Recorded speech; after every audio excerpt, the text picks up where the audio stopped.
All right, so for the first one, it was just talking about solubility. So which was like which one is more soluble in water, and it gave two different molecules. And the like only difference between these two molecules is that one, instead of having like one was bonded to like 3 hydrogens on the side and only had one hydroxide group, whereas the other one, even though it had a carbon that was bonded to 2 hydrogens, it was also bonded to an oxygen and a hydrogen. And so because the oxygen and hydrogen can allow for hydrogen bonding, which is like also the intermolecular force that's like prevalent within water, the one that had both of the hydroxide groups was the one that was more soluble in water. Do you have any questions about that? Yeah, I feel like I'm still a little confused on how to decide like which one is more soluble or not. So because it's in water, the whole idea is that it's like about the intermolecular forces. So if you can remember, like dipole, dispersion forces, and hydrogen bonding are like the two, like the forces that occur between different molecules. And so if you remember the phrase like dissolves like, it's that like nonpolar substances will dissolve nonpolar substances because they have the same kind of intermolecular forces. And then like the polar substances will dissolve other polar substances because they both have the same intermolecular forces, either being hydrogen bonding or dipole.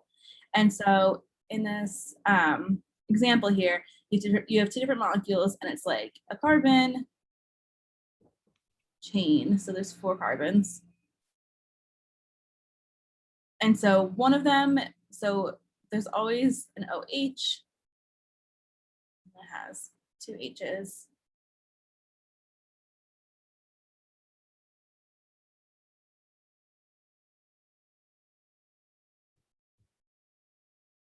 Okay. And so this part, like this whole thing for both of them is like identical. They have all of that. The only difference is that this molecule also has the hydrogen here. And so it only has one hydroxide group, and the hydroxide group is the group that makes it possible to have hydrogen bonding, because there's a really large difference between the electronegativities of oxygen and hydrogen.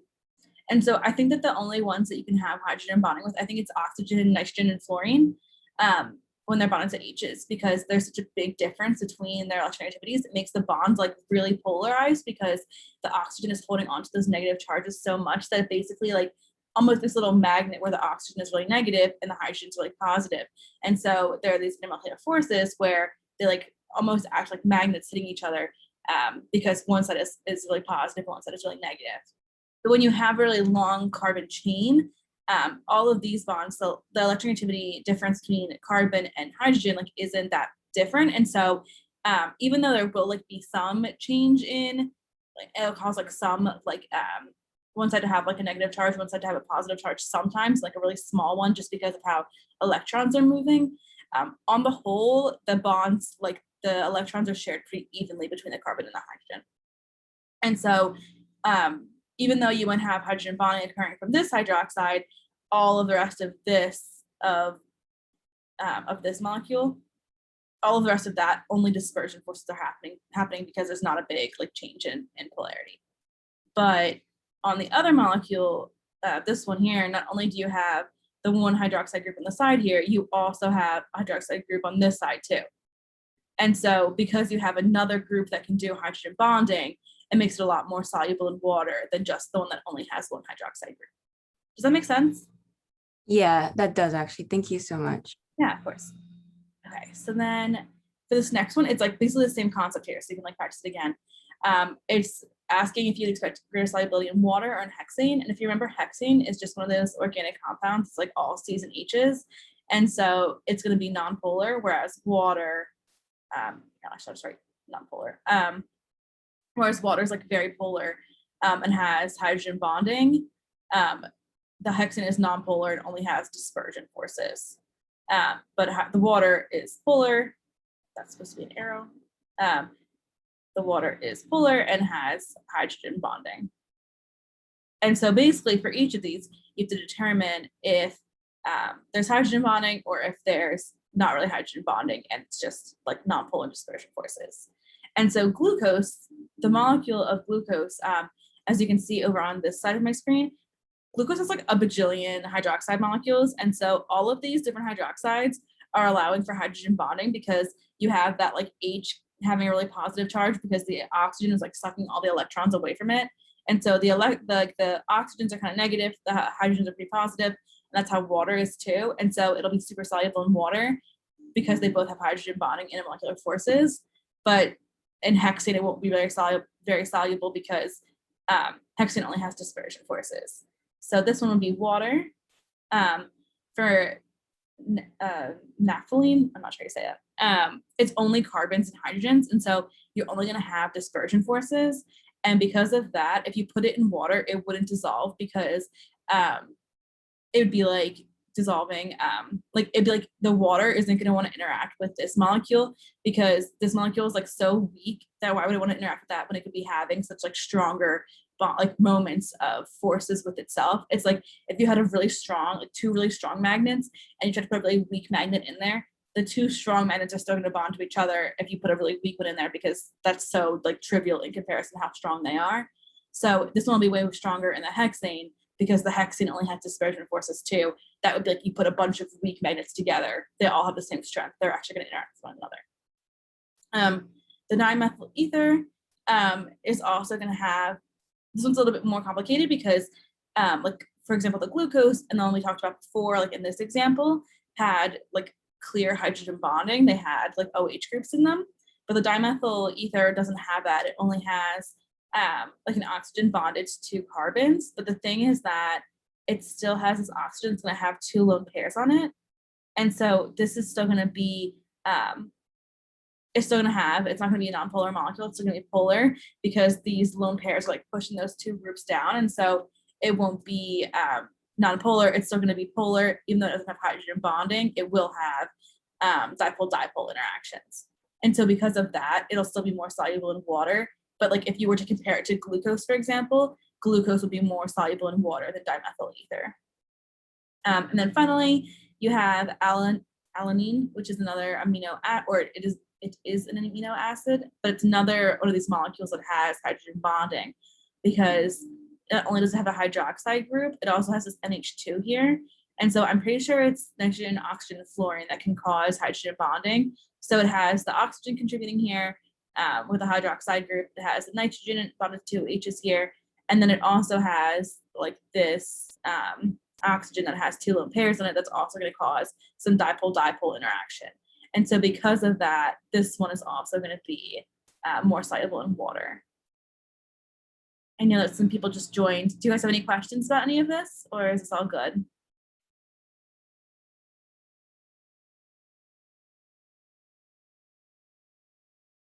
Oh, good. Okay.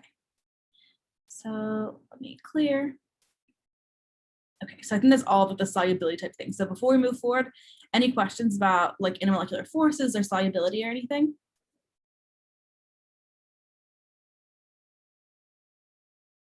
If not, we'll just keep going. Okay, so the next one is, oh, and just so you know, I know that like usually almost everything is multiple choice here, but on this one, they were like way more open-ended. So I haven't really looked at your responses yet, but that probably was like more difficult because you couldn't just guess on some of these, even if you had like an idea. But I guess we make the exams for this class 161 and 162, and they said to make them like 40% multiple choice and 60% open-ended. So I'm sorry if that was like more difficult for time wise. I'm not sure if that's how the exam is going to be like in class or not, but hopefully it like helped you get some practice as to whether or not you knew because you couldn't really guess. But anyhow, for this one, you have silver nitrate has a lattice energy of negative 820 kilojoules per mole and a heat of solution of negative 22.6 kilojoules per mole. And you have to calculate the heat of hydration.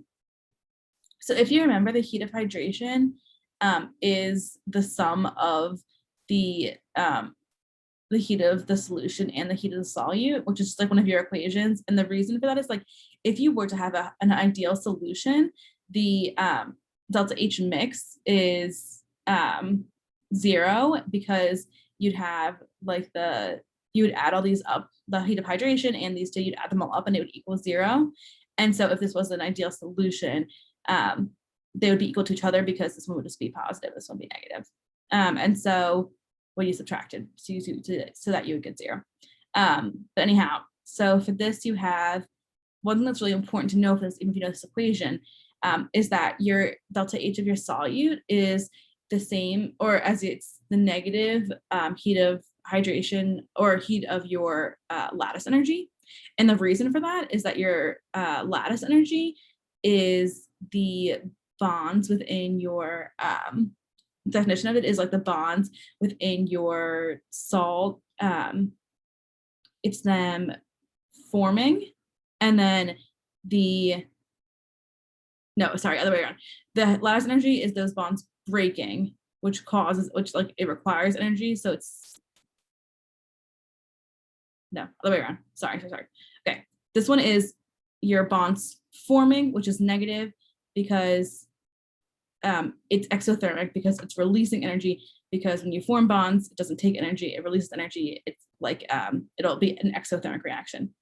So that's when bonds are forming.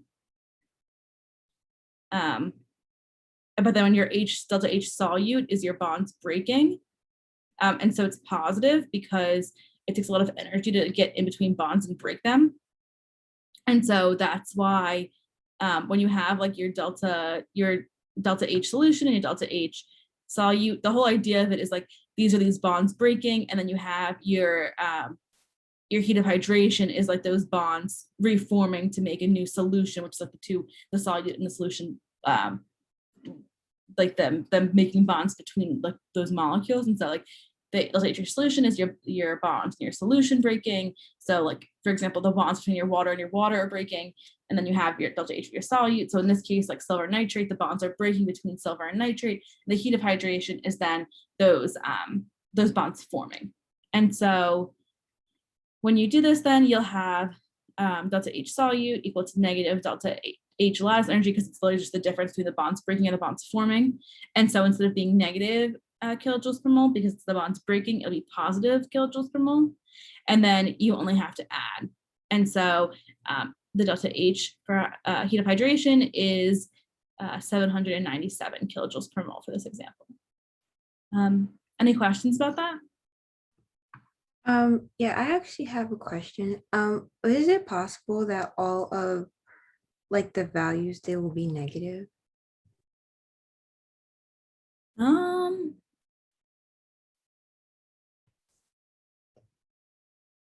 I guess it must be possible, just in rare cases, because it's kind of weird here where like the heat of the solution is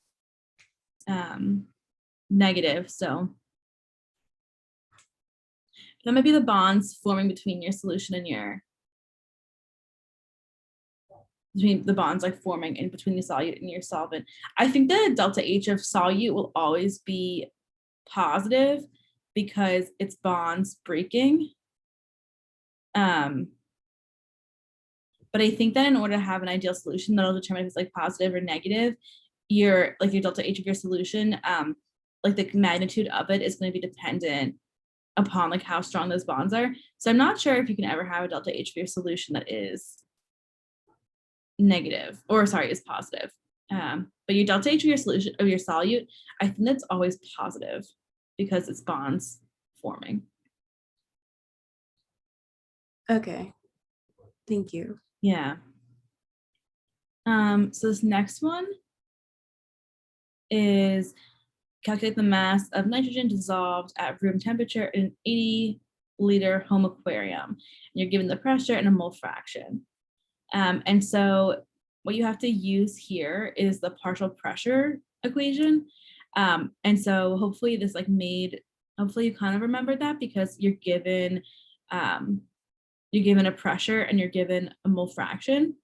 And so when you have this equation here, it's just literally like the partial pressure of nitrogen is the mole fraction of nitrogen times your partial pressure. So if you remember like Raoult's law, this is basically Raoult's law just only for like one substance.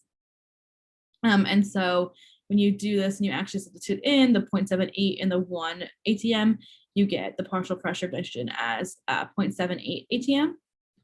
But now you have to actually figure out the solubility of the nitrogen within your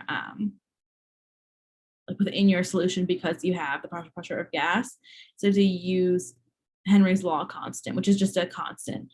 And so the constant is 6.1 times 10⁻⁴ atmospheres. And so you can just substitute it into the formula and you would just get, once you do the equation, you just multiply these two things together. And so you would get 4.758 times 10⁻⁴, but that's still in molarity, it's in moles over liters.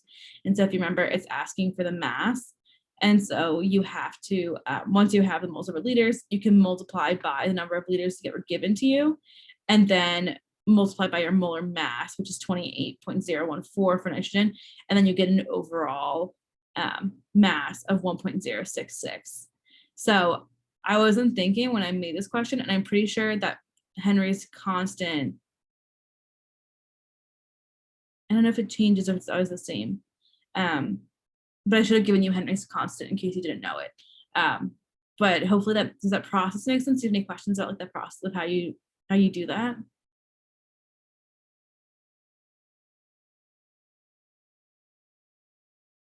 Okay. The next question is just like a molality question. So you're given, you have an aqueous solution, and then you're given the mass of NaCl, and you're given the like total volume, but then you calculate the molality of the solution, and you're given the density of the solution too. So one really important thing to remember here is that your molality is your amount of your solute in moles over your mass of your solvent in kilograms. And so a lot of people make the mistake because like molarity is just mass, is moles of your solute over like your total volume. People make the mistake and do like mass of your whole solution, but molality is specifically only of your solvent. So in this case, it'll only be, I think it's water in this case. Yeah, it's aqueous, so it's water. And so for this one, first thing we can do to calculate the mass of the solution is that we're given the volume of the solution, and we're also given the density of the solution. And so we can just multiply these together, and then we cancel out the volume factor, and then we just get it in grams. So then we get 1,080 grams. But we're also given the mass, so that's the total mass of the solution. But we're also given the mass of the NaCl. And so the whole solution is only water and NaCl. So if you want the mass of the water, you can just subtract the mass of the NaCl from the total mass of the solution. And so when you do that, you will get 968 grams. But if you remember, molality is in kilograms on the bottom here, so they convert that grams into kilograms. So you divide by 1,000. So you get your kilograms of water to be 0.968. And then after that, you just need to solve for the moles of your NaCl. And so if you do moles of your NaCl, it is, you should divide NaCl by the molar mass of NaCl. And so you should get around 1.92 moles of NaCl once you do that. And then if you divide your moles of your NaCl by your kilograms of your solvent, you'll get an overall molality, right around 2 with sig figs, because it only has, once you subtract, you see only have, I don't know why they only did it to 2 sig fig or to only 1 sig fig, but 1.98 molal. Any questions about that one?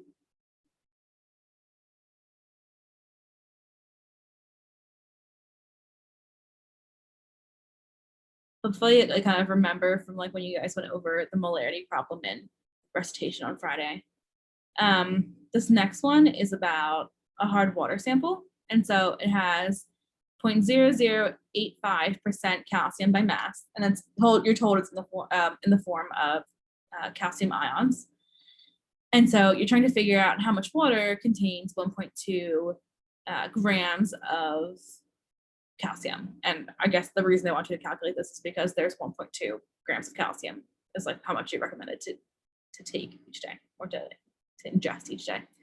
And so one of like the important ideas I have to make here is that if you remember, percent by mass is, we're given that, but the formula for percent by mass is your mass of your solute or your mass of your solution times 100.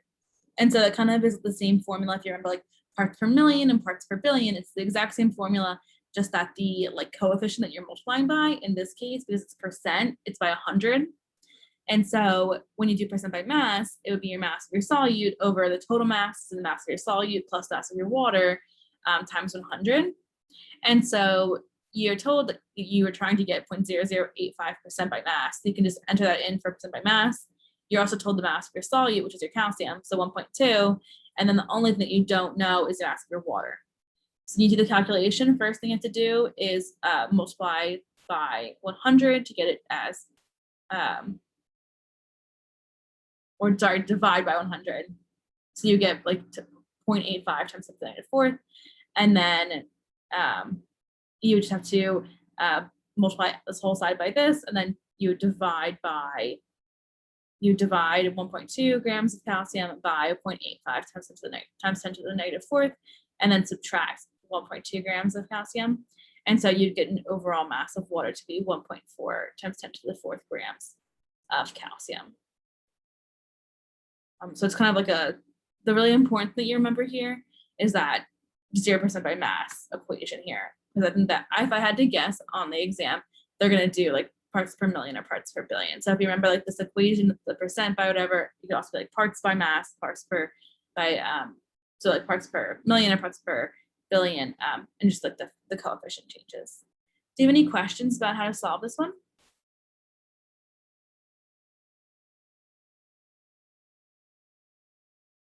No, it makes sense. Okay. And so for the next one here, we have a solution is prepared by 28.4 grams of glucose and 355 grams of water. And we're also told what the final volume of the solution is. Now we have to figure out the mole fraction is of glucose. So hopefully you'll also kind of remember mole fraction from that one problem that you did in recitation on Friday.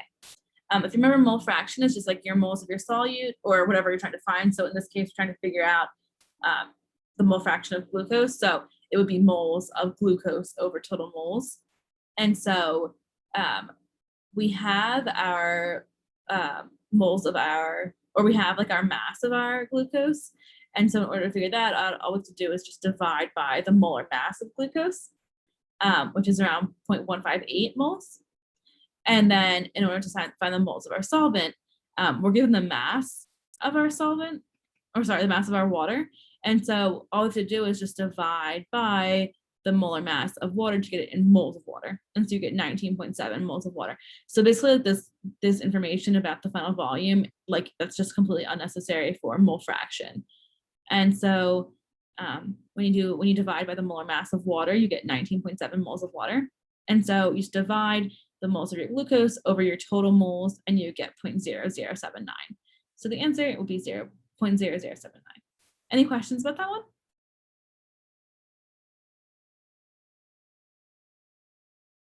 No, I'm good. Okay, sounds good.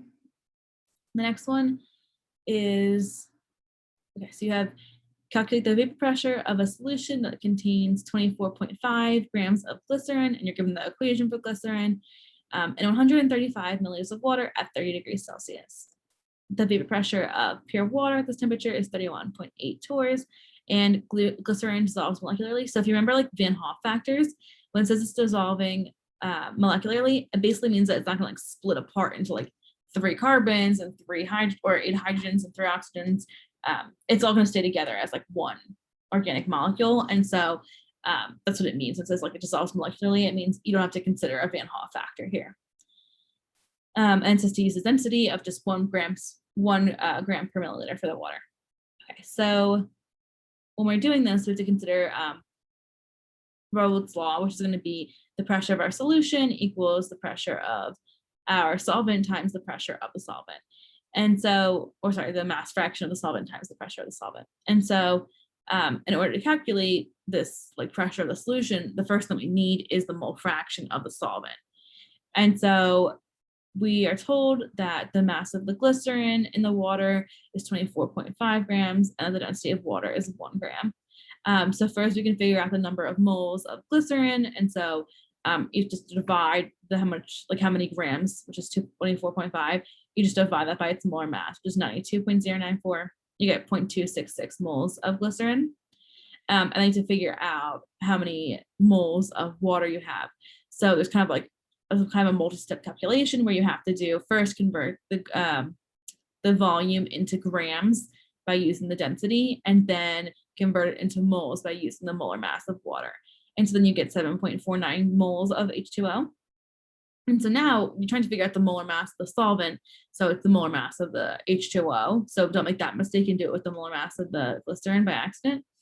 And so once you solve for the molar mass of the H2O, you have to do the moles of your H2O over your total moles. And so you get 0.966 moles, or sorry, 0.966 is your mole fraction.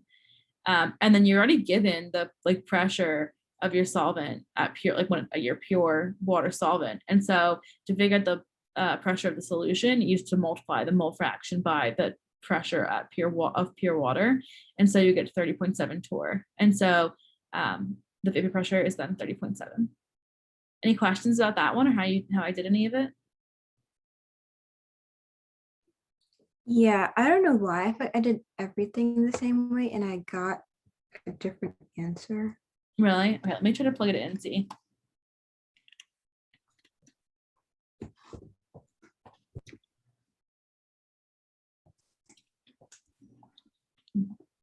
So I got the same thing as them for moles of glycerin, and then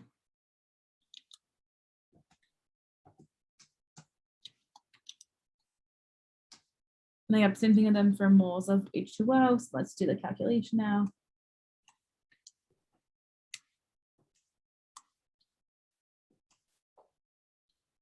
Okay, so I got a mole fraction of 0.966 like they did, and then I just multiply that by 31.8. I got 30.7 still. Are you sure you did your moles of your H2O over the total moles and you didn't do the moles of glycerin over total moles? Yeah, no, I did. I have the same setup. I don't know why it's like now. Oh, I'm gonna try to do it one more time. okay. What are you getting? So first I got 40.26. Huh.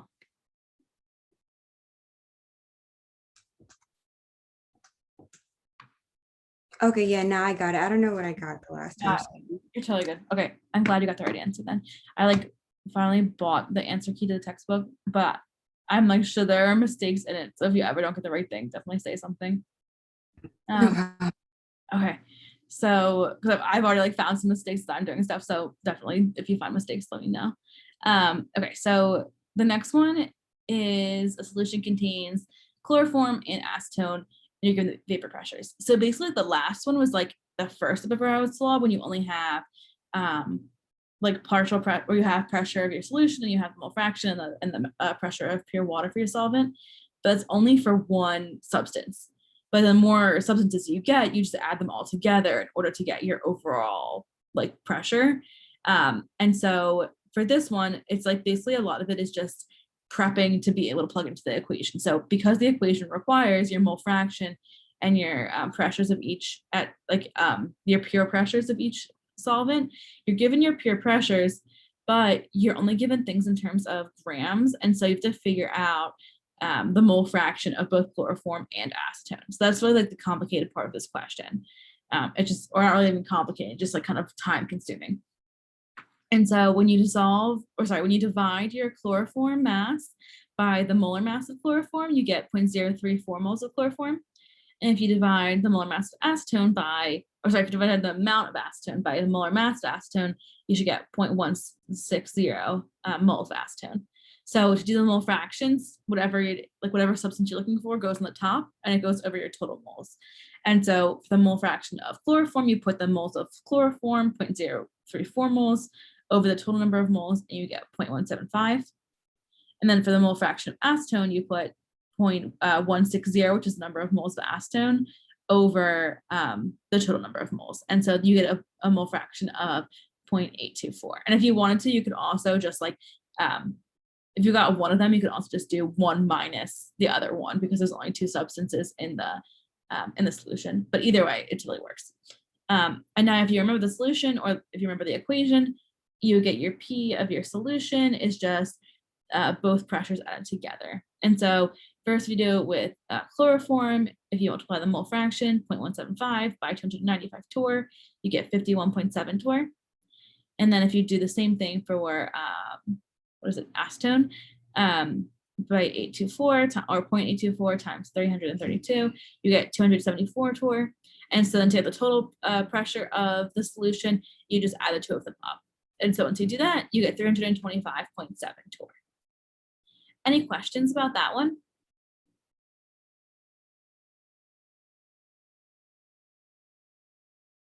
No, that makes sense.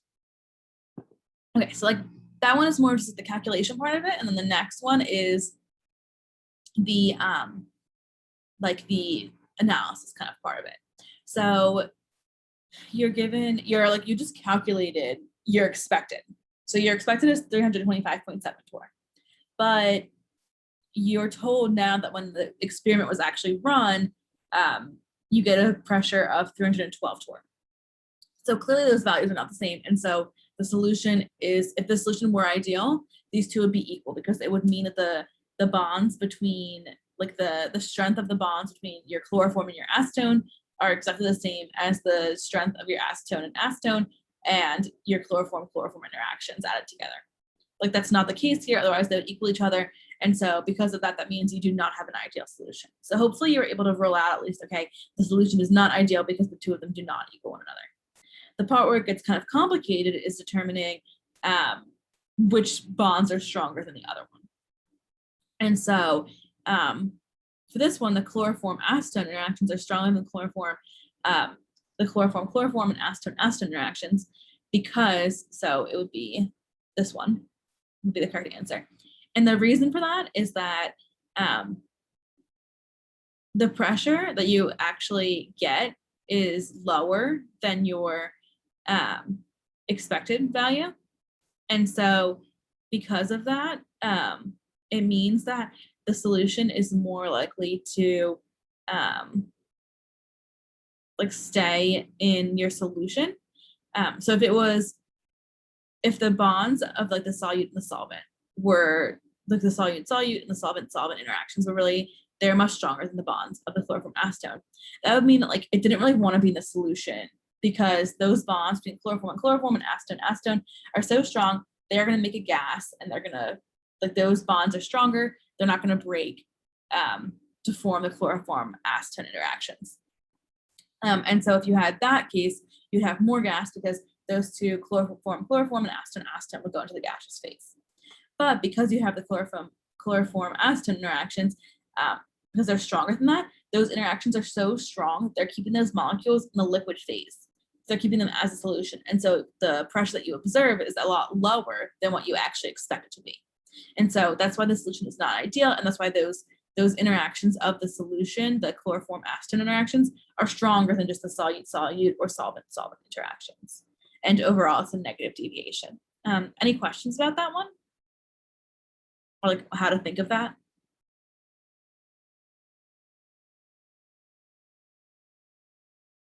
Okay. And so the next one is looking at colligative properties. So doing one of these, like, what is it, freezing point, depression, boiling point elevation. This is a boiling point elevation one, where you're trying to determine the boiling point of a solution after it has glucose dissolved in it. And so if you remember for these ones, your formula is your delta T times or equals your constant for that for that substance, that solvent. And so you're given that it's 0.512. Then you multiply by your molality, and then usually you'd have a Van Hoff factor in there, but because it's a glucose, it's one of those organic molecules, the Van Hoff factor is going to be 1, so it won't even impact your calculation. And so for this one, when you do the calculation, you have to solve for your molality. Is the one thing you have to really solve for. And so your molality is going to be to first convert the 55.8 grams of glucose into moles of glucose. And then you have to also convert your water into kilograms of water. So this will become 0.445, and this will become don't know what exactly, it's just basically this 55.8 grams of glucose divided by the molar mass of glucose. And so when you solve for the molality of them, you just do your moles of glucose divided by your grams or your kilograms of your water. And that should be 0.68 molal. And so you just multiply your Kb by your molality and you get 0.348 grams Celsius or degrees Celsius. So it's a really small temperature change. And by the time you actually add up, you know that for water, the boiling point of water is 100 degrees Celsius. But when you add up 100 degrees Celsius plus 0.348, it doesn't even like with stick figures, it doesn't even really count. So it would just be, if you put 100.348, I think it would be fine because 100 degrees Celsius is like one of those like definitive answers. But with like it's so inconsequential the way that it elevates the boiling point. Any questions about this one?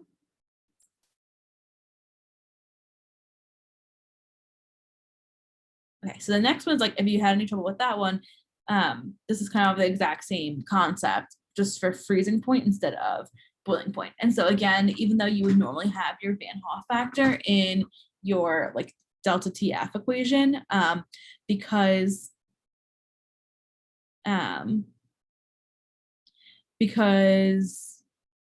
you have because the C10H8 because it's benzene, the Van Hoff factor is only gonna be 1, so it like won't even really get factored in. So you can just kind of ignore that and just do the molality times the KF that you're given. And so to solve for molality here, just like the last one, you're already given the I guess this is a little bit more complicated because you're given the grams. So first you can divide your grams of naphthalene by your molar mass of naphthalene, and so you get 0.078 moles of the naphthalene, and then you have to solve for your mass of your solution. So you're given it currently in, you're given the density of it as 0.877 because it's benzene, it's not water, and you're given the volume of 100 milliliters. And so if you remember, 1 centimeter cubed is the same as 1 milliliter. And so you can just multiply these two values together to get 87.7 grams of benzene. And then if you just convert it to kilograms by dividing by 1,000, you'll get 0.0877 kilograms. And so now you have your moles of your naphthalene and you have your total mass of your solvent in kilograms. And so you can just divide the moles of naphthalene by the mass of your solvent and you get a molality of 0.889 molal. And then when you do your delta TF, you would do your molality times your KF. And so when you did that, you would get a difference of 4.56 degrees Celsius. And so the change in your freezing point will be 4.56 degrees Celsius. And I guess I messed up on this one, didn't give you guys the freezing point of benzene. So hopefully you're able to just like look that up really quick. Sorry if you weren't. It's 5.5 degrees Celsius. I'm sure that on an exam you'd be given that if like Dr. Muniz and Dr. Alton has one for you. So you just to do your temperature of your normal freezing point, subtract it, and you would get a new freezing point right around 1 degree Celsius. And so you'd have 1 degree Celsius. Any questions about that one? So in order to solve this question, we need to know the normal freezing point. You have to know the freezing point. So I'm sorry, I should have included that. I'm sure on any real exam that you had, you'd be given the freezing point. I think like that I take all these questions out of the textbook, and I guess because they have all the tables with your information other places in the textbook, a lot of times I just don't give the information. And sometimes I like don't do the problems fully, or I don't catch that you need additional information. So sometimes I just forget. So I'm really sorry about that. But yeah, they would give you the freezing point. The next one, it's kind of the opposite to this one. You're given the freezing point now, and it's water. It's the solvent is water. So you're given the freezing point, which means you can figure out the delta T, and then you also have the mass of the solute. And so you're trying to figure out the molar mass of the solute because you can figure out how many like moles you need to have. So if that doesn't make sense, we'll kind of have to go through it and hopefully it'll make more sense. You're given your freezing point, but your freezing point is just your like temperature, like your freezing point, your new freezing point is TF is like your normal freezing point temperature minus your delta TF. And so what you want to find is your normal, or sorry, what you want to find is your delta TF, so you can do the calculation to actually figure out like that the molality. So you're kind of working backwards here. But you know your like normal T value because it's just for water. So your normal TF is gonna be 0, and you're given the like new TF is 1.86 degrees Celsius. So now you can just like kind of subtract, and you're like, okay, the delta TF is gonna be 1.8 degrees Celsius. So now that you have the delta temperature, you can use the equation that you know where you have delta TF equals KF times molality.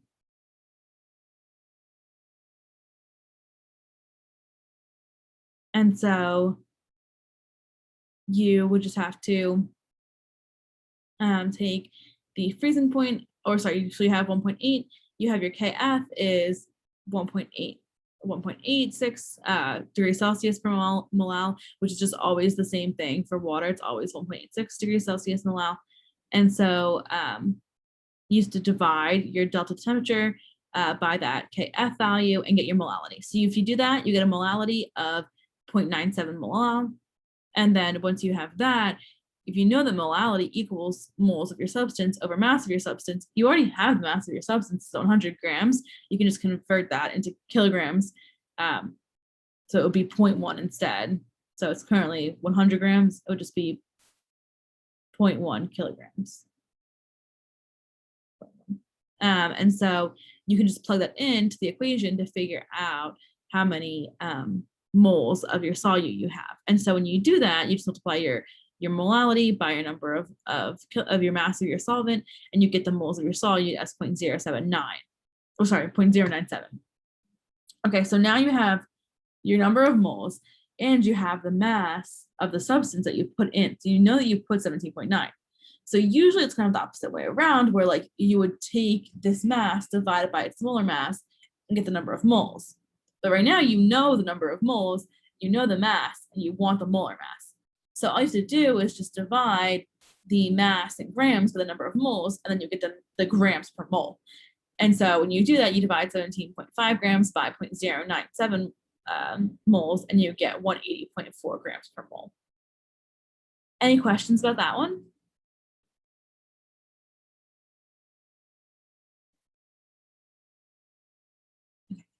So this may be the last, oh no, it's not the last, but we're getting to the end of like colligative properties here. And so now we have osmotic pressure, and it's glycerin here. So glycerin is C3H8O3. And we're also given the volume of the solution and the temperature. And so the formula for osmotic pressure is M times R times T. And so for M here, because it's capital M, it's not molarity, or sorry, it's not molality, but it's molarity in this case. So you're already given, it makes it a lot easier actually, because you're already given your mass of your solute and you're given the volume of your solution. So all you have to do is just convert your solute into moles and then divide by your volume. So when you do that, you take 24.6 divided by its molar mass, which is 92.04 grams per mole. You get that in moles, and you multiply by you divide by your volume, because you're looking for molarity here. The only thing you have to do is that because it's given to you in milliliters, you have to convert it to liters. And so you'll get an overall molarity of 1.068 molar. So now all that's left is just to plug everything into the equation here, because you're given your temperature too, already in Kelvin. The only other thing that you have to know is that your constant here is your gas constant, and hopefully you can determine that, because it's hard sometimes to get confused between like the 8.314 and the 0.08206 But if you remember that the 8.3141, there has to be joules in the equation somewhere. You have to be looking for like an energy thing. If you're looking for a pressure type thing, you want it in atmospheres, and so you're going to use the 0.0821 constant. And so when you do that, you get, you just multiply all three of these together, your molarity, your temperature, and your gas constant, and you would get 26.1 ATM. Any questions about that one?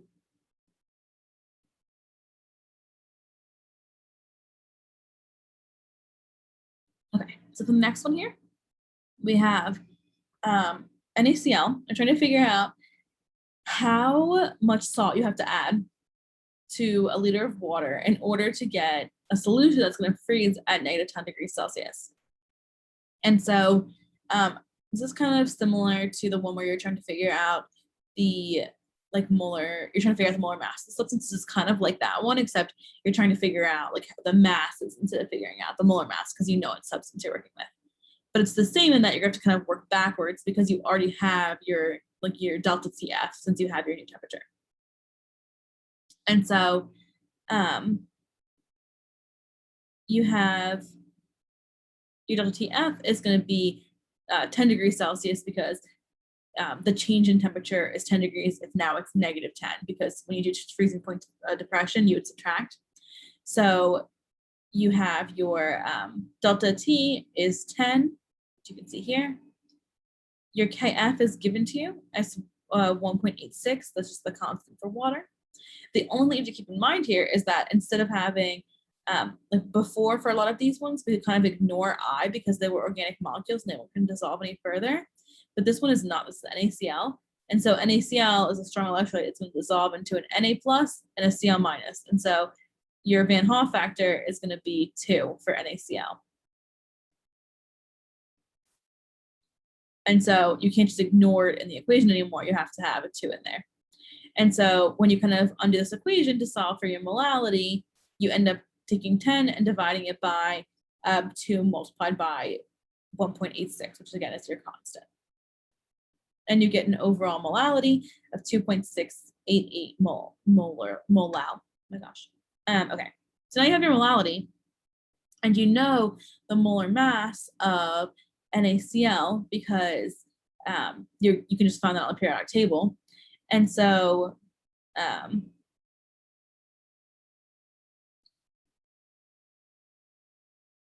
I guess one more thing is that because before you do that, you have to multiply by your mass of your water. And so if you remember the mass of, if you use a density of 1 gram per liter for your water, you have 1 liter, that's 1,000 milliliters. And so when you multiply it by this mass here, you're going to get 1,000 grams. And 1,000 grams is equal to 1 kilogram. And so when you're doing this, all you have to do is take the moles of NaCl divided by your, not the moles of NaCl. You take your molality and you're going to have to multiply it by the mass of your H2O in order to get your moles of NaCl. And so you just calculated the molality, it's 2.688. You just calculated the kilograms of your H2O, it's 1 kilogram.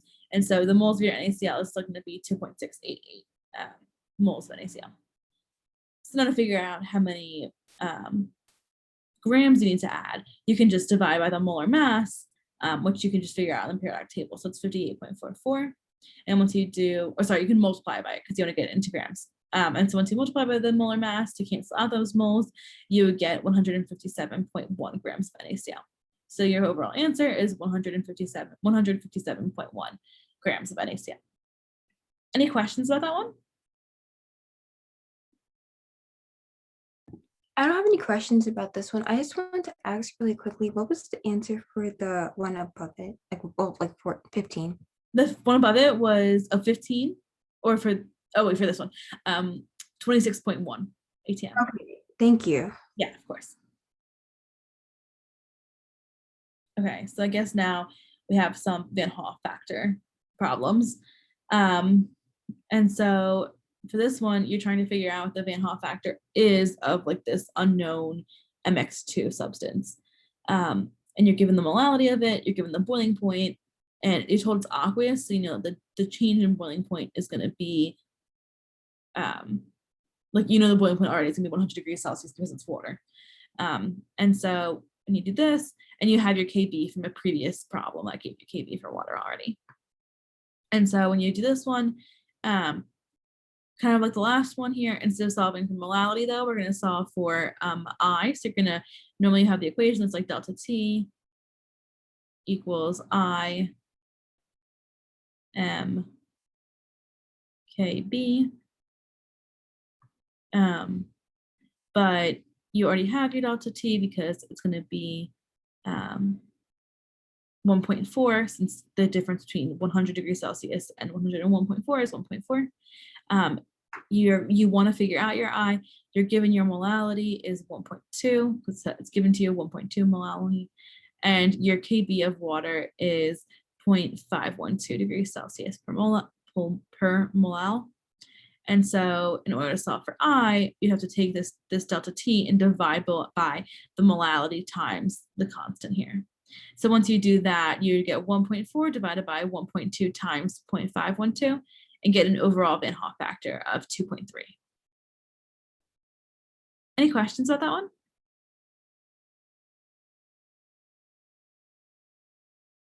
No. Okay, so this next one is really similar to that one. It's just using, instead of using like your delta TB equation, you're going to be using your osmotic pressure equation.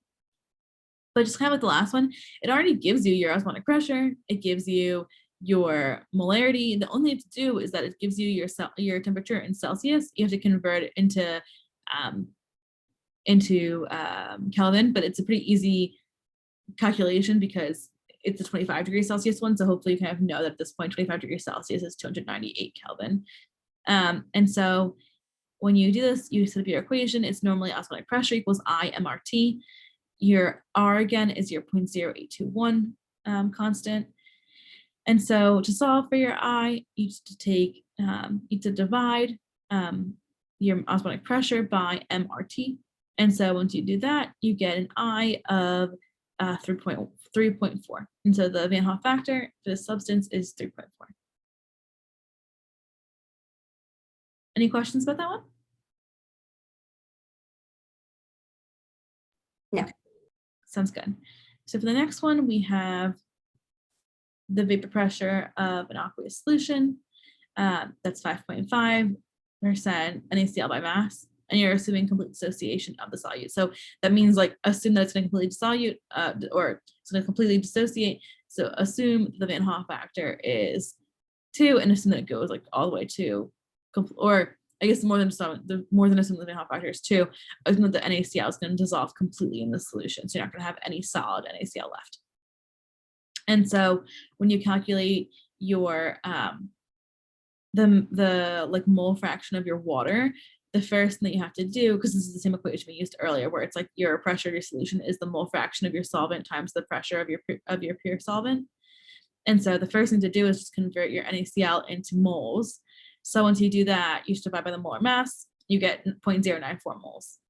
And then from H2O, you just divide by your molar mass of H2O, which is 18. So you have 5.25 moles. And so you do 5.25 over your total number of moles, because again, you're looking for your mole fraction of water specifically. So you get 0.98, and you're given the pure pressure of, I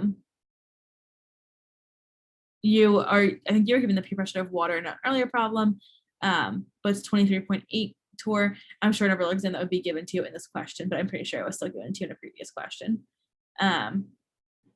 So you would multiply by 23.8 torr, and you would get an overall vapor pressure of 23.3 torr. Where are we? Yeah. Okay, there we are. Okay. Oh, and I guess the one other like nuance to make here that maybe was confusing is that when it gives you like percent by mass, you can just be like, okay, because I have to keep that ratio present, I'm just going to assume like 5.5 grams of my solute over 100 grams of my solvent. And so then you can just be like, okay, if I have to figure out 5.5 grams of my solute over 100 grams of my solution. And so you just subtract 100 minus 5.5 in order to get your mass of your H2O. Okay, so then for the next one here, You have a solution of a non-volatile solute in water has a boiling point of 375.3 degrees or 0.3 Kelvin. Calculate the vapor pressure of water above the solution at 338 Kelvin. The vapor pressure of water at this temperature is 0.2467 atm, and you're given the kb. And so in order to do this, you first have to solve for the change in boiling point. And so it's probably easiest because you probably don't know the boiling point in Kelvin. It might just be easiest for you to convert from Kelvin to Celsius, since you know degrees is since you know it's 100 degrees Celsius in Celsius degrees for the boiling point. So when you do that, if you subtract the 273.15 degrees, you'll get 102.3 degrees Celsius. And so you already know the pressure of pure water. So you can do, you can first, so in order to solve for your, this final answer that you need for like the solution for the vapor pressure of the water, you need to find the mole fraction of the water. So you need to figure out how many moles of your solute you have present. And so in order to figure out how many moles of your solute that you have present, you have to like figure out the molality from the kb that's given and the boiling point. And so to figure out the molality here, it's the same that we've been doing. If you know that this temperature now is 102.3 degrees Celsius as opposed to 100 degrees Celsius, you can just set everything equal to 0.512 times the molality. And so once you divide the degrees Celsius by the molality, or by the constant to get the molality, you get a molality of 4.5. And so 4.5 is the 4.5 moles of your solute over a kilogram of your solvent. And so you can kind of assume that you have, well, you know you have one kilogram of your solvent, and so you can kind of put that equal to 100 grams of your solvent. But you also know that your solvent is water here. So if you know you have 100 grams of water present, you can divide by the molar mass of water in order to figure out how many moles of water you have. And you already have your moles of your solute because you have 4.5 moles over 1 kilogram. So you have 4.5 moles of your solute, 55.5 moles of your solvent, because you were able to get you were able to take 1 kilogram of solvent is equal to 1,000 grams, divide that by the molar mass. And so now to get the mole fraction, you do, because again, you're doing partial pressure, you need your mole fraction of your water. You're going to do moles of solvent over moles of solvent plus moles of solute. And so you would get an overall partial pressure of your solution as 0.228 atm once you multiply these two values together. Any questions about that? Okay. So for the next one, we're almost halfway. Okay, so for the next one here, we have what is the freezing point of an aqueous solution that boils at 106.5 degrees Celsius, and you're given the Kf and the Kb. So basically you're going to be able to figure out your change in boiling point temperature. So you're able to find your delta TB, and then using that value, you can figure out your molality and then plug that back in order to figure out your freezing point. And so your boiling point is 106.5 degrees Celsius. Just like we've been doing, if you know your boiling point is normally for the pure substance is 100, you know that with this solute, it's 106.5, your delta TB is 6.5. You also are given your constant again for the kb of water. So to get your molality, you just divide your delta TB by your molality here. And so, or sorry, by your constant here to get your molality. You get 12.7 moles per kilogram. You don't need to do anything further to that value because your formula for delta TF still includes molality. And so you do delta TF equals your KF times your molality. You're given your KF again, it's 1.86 degrees Celsius per mol. And so you multiply those two values together, and you get 23.6 degrees Celsius.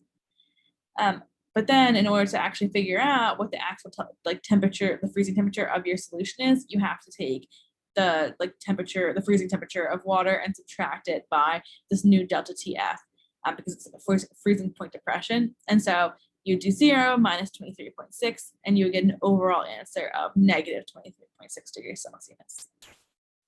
Any questions about that one?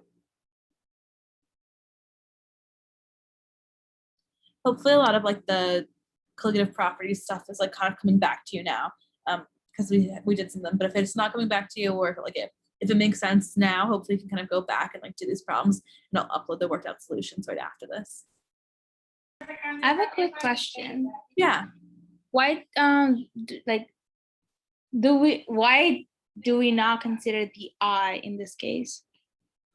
So I think that it's just because you're not given the you're not given like what substance it is at all. And so it would be better, I think, if in the question it just said like it's going to dissolve molecularly. But if they don't give you any information, you can just assume that it has a Van Hoff factor of 1.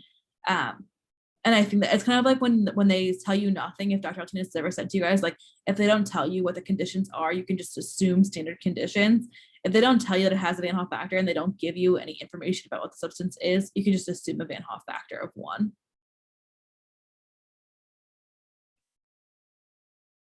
Thank you. This next one was figuring out which statements were true about a catalyst in a chemical reaction. And so actually all of these statements are true. And so we can just talk through each of them. And so first, a catalyst is not consumed by the reaction. So a catalyst is actually like produced again at the end of a reaction, and just kind of like serves as like a method for an alternate mechanism. So it's not like if it were consumed by the reaction, it would be like just a reactant, but it's not. It appears on the other side too. So it's not just consumed by the reaction. A catalyst does not appear in the overall net equation of a chemical reaction. So because a catalyst like appears in the beginning, and then it also gets produced later in the overall net ionic equation, it's going to end up canceling out anyway. So it won't appear in your overall net ionic equation. The whole point of a catalyst for these last two is that it's going to provide an alternate mechanism that has a lower activation energy. So for example, if normally you had a kind of like a reaction like this, really I should make it look like. If you had a reaction that looks like this, and you had an activation energy barrier, they're like this high. It might be really hard for your reaction to ever like actually go over that bump. But so this is your normal reaction. If you have a catalyst, it's going to provide an alternate mechanism where instead it's able to go through a smaller, or have like a smaller, and overall they have the same energy at the end here. But it's able to go through a step in the middle here that has a smaller activation energy. And because it has smaller activation energy, it's easier to get that energy up to be able to go. And so because of that, the rate of the reaction is also faster. And so because of that, the last two statements are also true. Do you guys have any questions about this one? Wait, can you explain again why it's not consumed by the reaction? Yeah, so even though if that reaction might utilize the catalyst, it's still going to get produced. The whole point of the catalyst is that it like gets used and then gets produced again. And so when a catalyst is like consumed by a reaction, a lot of times, when something is consumed by a reaction, like for example here, like A would just be consumed by your reaction here. But if you had another substance, E, which would be a catalyst, it would appear on like the reactant side, but then it would appear again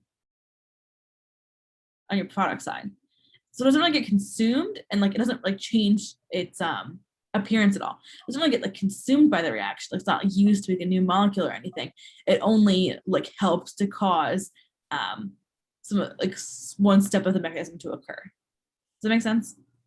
That makes sense, but also confusing. I don't know, because like when I look at the reaction, I'm just seeing it as it being in the reactant side than the product side. So it looks like it's being consumed, but it's not. It's like, I guess like the way to think about it is like whenever you see a catalyst, like let's say that we have like a lot of times they use like platinum as a catalyst, for example.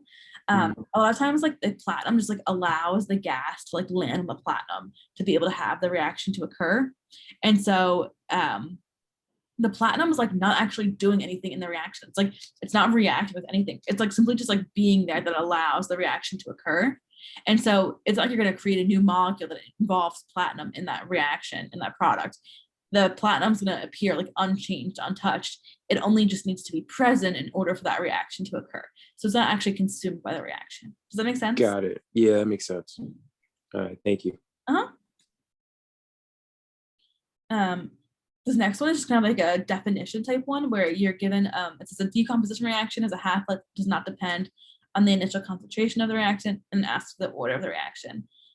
The answer is first order, and this is just kind of like a definition thing where if you look at if you have like the table of your half-lives, the only equation that has a half-life but like it doesn't involve the initial concentration in that half-life equation is first order reactions. So it's kind of just like you kind of just have to know it type of thing, or you can look back at your like your equation sheet for your integrated rate laws. But yeah, there's not really like to really figure that out. It's kind of just more of a definition of what a half-life is. Hopefully you kind of, I'm not sure how far you guys got in that, like the PowerPoint you guys did recitation on Friday, but I think that was like one of the last questions when you had to like analyze that table.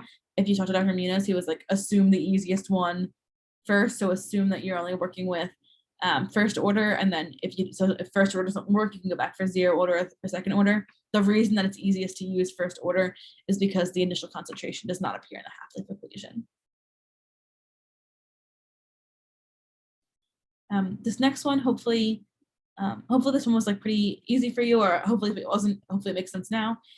Just asking you what the rate of the reaction is usually measured in. It's usually measured in molarity per second. That's just like a definition type of thing. A lot of the other ones here might be more common, like K values, but your rate of reaction is usually just measured in molarity per second. Any questions about that?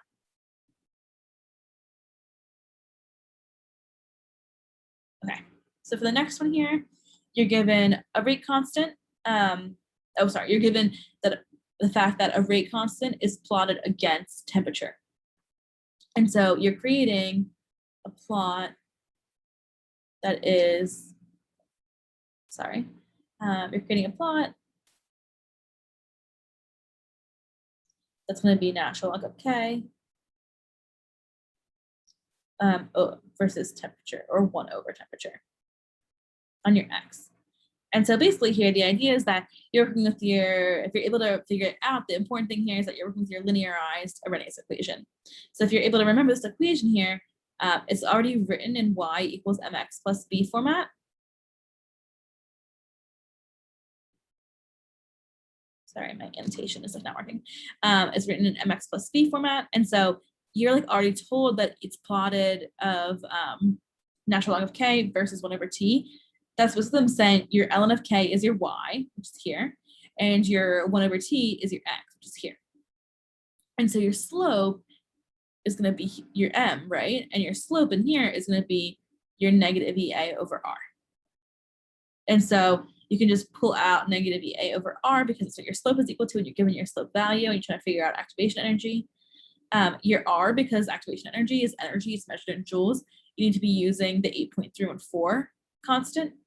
And so you still multiply your slope by this R value, and you'd get an activation energy of 1.45 times 10 to the 5th joules per mole, or 145 kilojoules per mole if you convert it to kilojoules. But it doesn't say what you have to do, so it doesn't matter either way.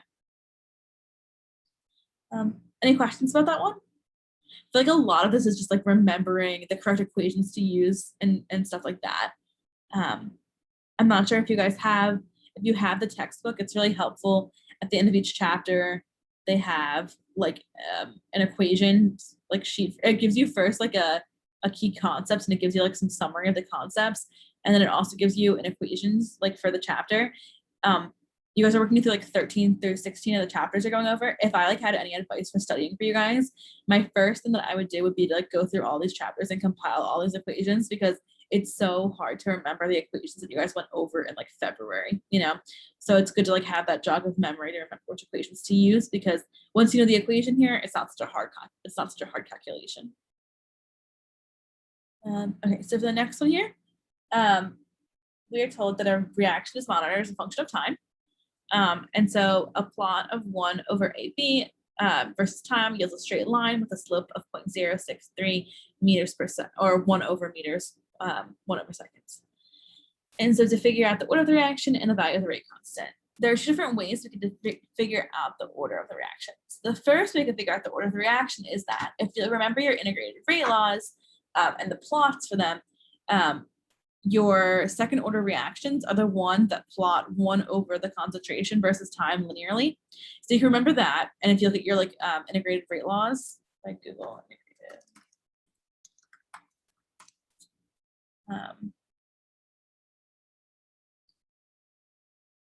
If you look at your integrated rate laws here, if for example, if you look at your second order integrated rate laws, here's like almost a plot. It's already linearized for you where it's 1 over A, that's going to be your Y value, times K times T, and then a T is your X value, which is why it says like plotted 1 over concentration versus time. And so you can figure out that way, or the other way that might be easier for you to remember is if you remember the units on each of the, if you remember the units on the K value, the rate constant for the different orders of reaction, you can also do it that way. So it's given to you as meters to the negative first times second to the negative first. And so because of that, it's also going to be, it'll also, that's another way you can figure out that it's second order. And so the other important thing to consider here is that if you remember when you're given a linearized, if you were to like look at your linearized plot of your like rate law, so you would have 1 over AB for second order, 1 over AB versus time. And so if you look at this equation here, you have 1 over A, which is just a concentration. So 1 over AB equals K times T plus 1 over AB initial. And so what that's basically saying to you is that if T time is your X, 1 over AB is your Y here, then if it's written in Y equals MX plus B form, K is your M. And so you're already given your slope value. If K is your M value, then your slope value is going to be, or sorry, your rate constant is going to be 0.063 molars to the negative first, seconds to the negative first. Any questions about that one? I know it's like remembering so many things that happened like months and months ago now.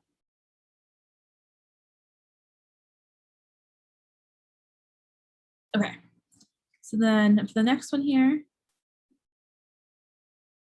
you have to figure out what the half-life of this reaction is. And so this is just about using your integrated rate laws. So the half-life equation for a second order reaction is 1 over your rate constant times your initial concentration. We already determined that 0.63 was your rate constant. We determined that AB is your initial constant, or your initial concentration of AB is 0.32. You're just given that information. So to solve for your half-life, you can just do 1 divided by your rate constant times the initial concentration, and you'll get 50 seconds for your half-life. Any questions about that one?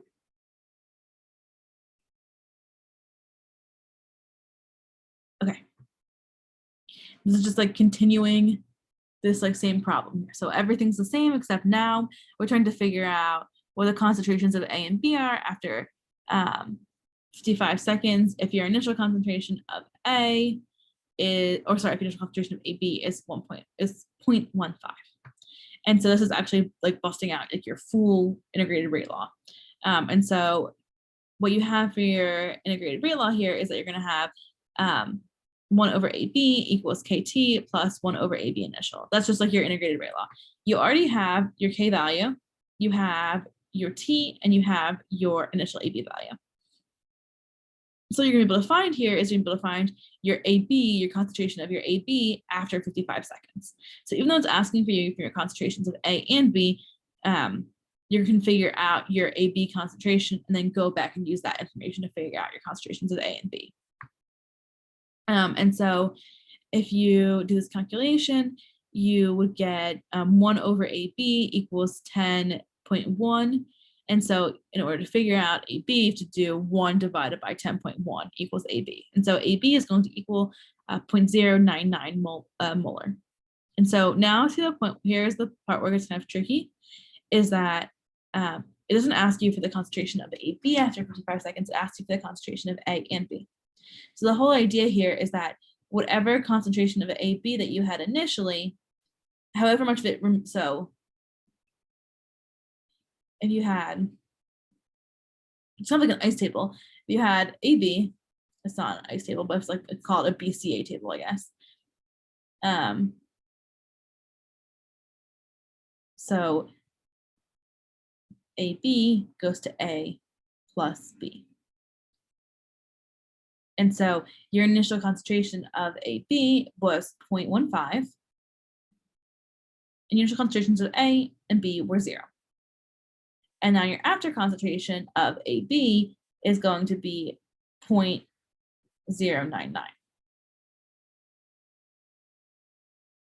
So now we have to figure out, okay, we know that we're going to use some of this up, minus X, and these two are going to be plus X plus X. But in order to figure out our X value, it's not any that crazy calculation here. We just have to subtract, it's 1.15 minus X equals 0.099. So we can just do 0.15 minus 0.099 to figure out the change. So when we do 0.15 minus 0.99, then we get a change of 0.051. And so 0.051. Okay, so if this is decreasing by 0.051, if that's our X value, each of these is going to increase by 0.051.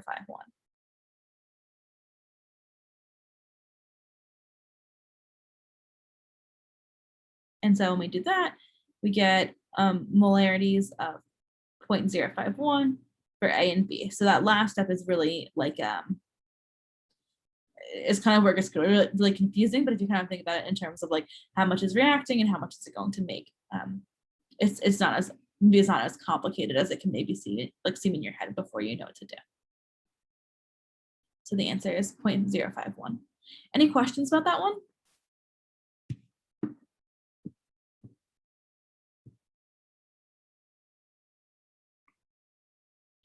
Okay.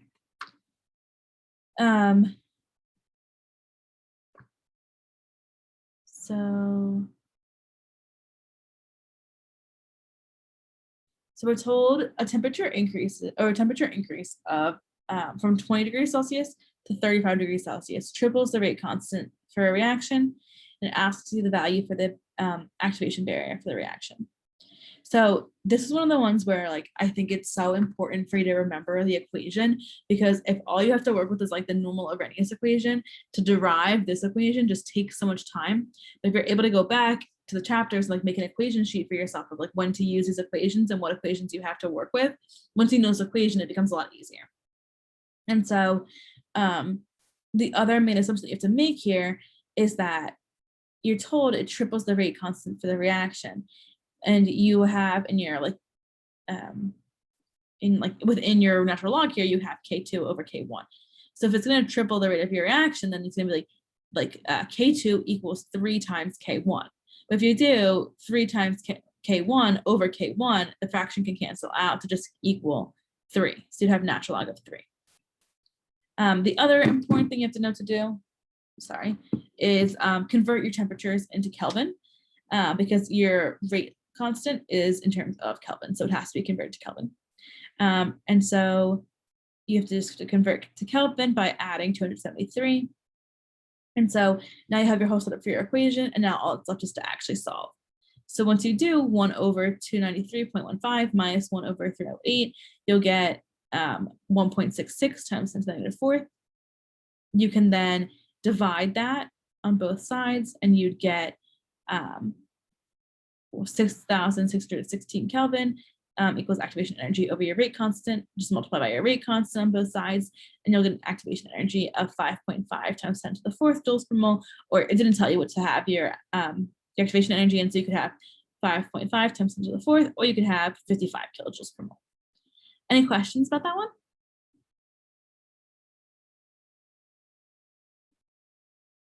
I think we like spent a lot of time on those kinds of problems when we were first doing them in like February. And so hopefully it kind of comes back to, that we just, as we did that one.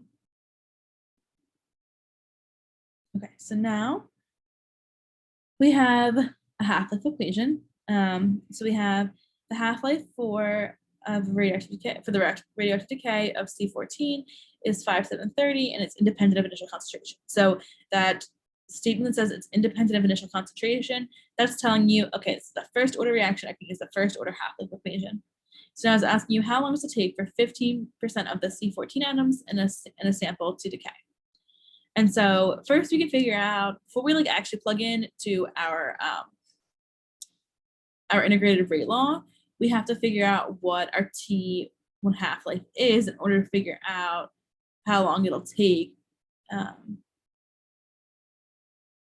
I'm sorry, we're already given our half-life. We need to figure out our K value in order to figure out our K to plug in here, because we're looking for time.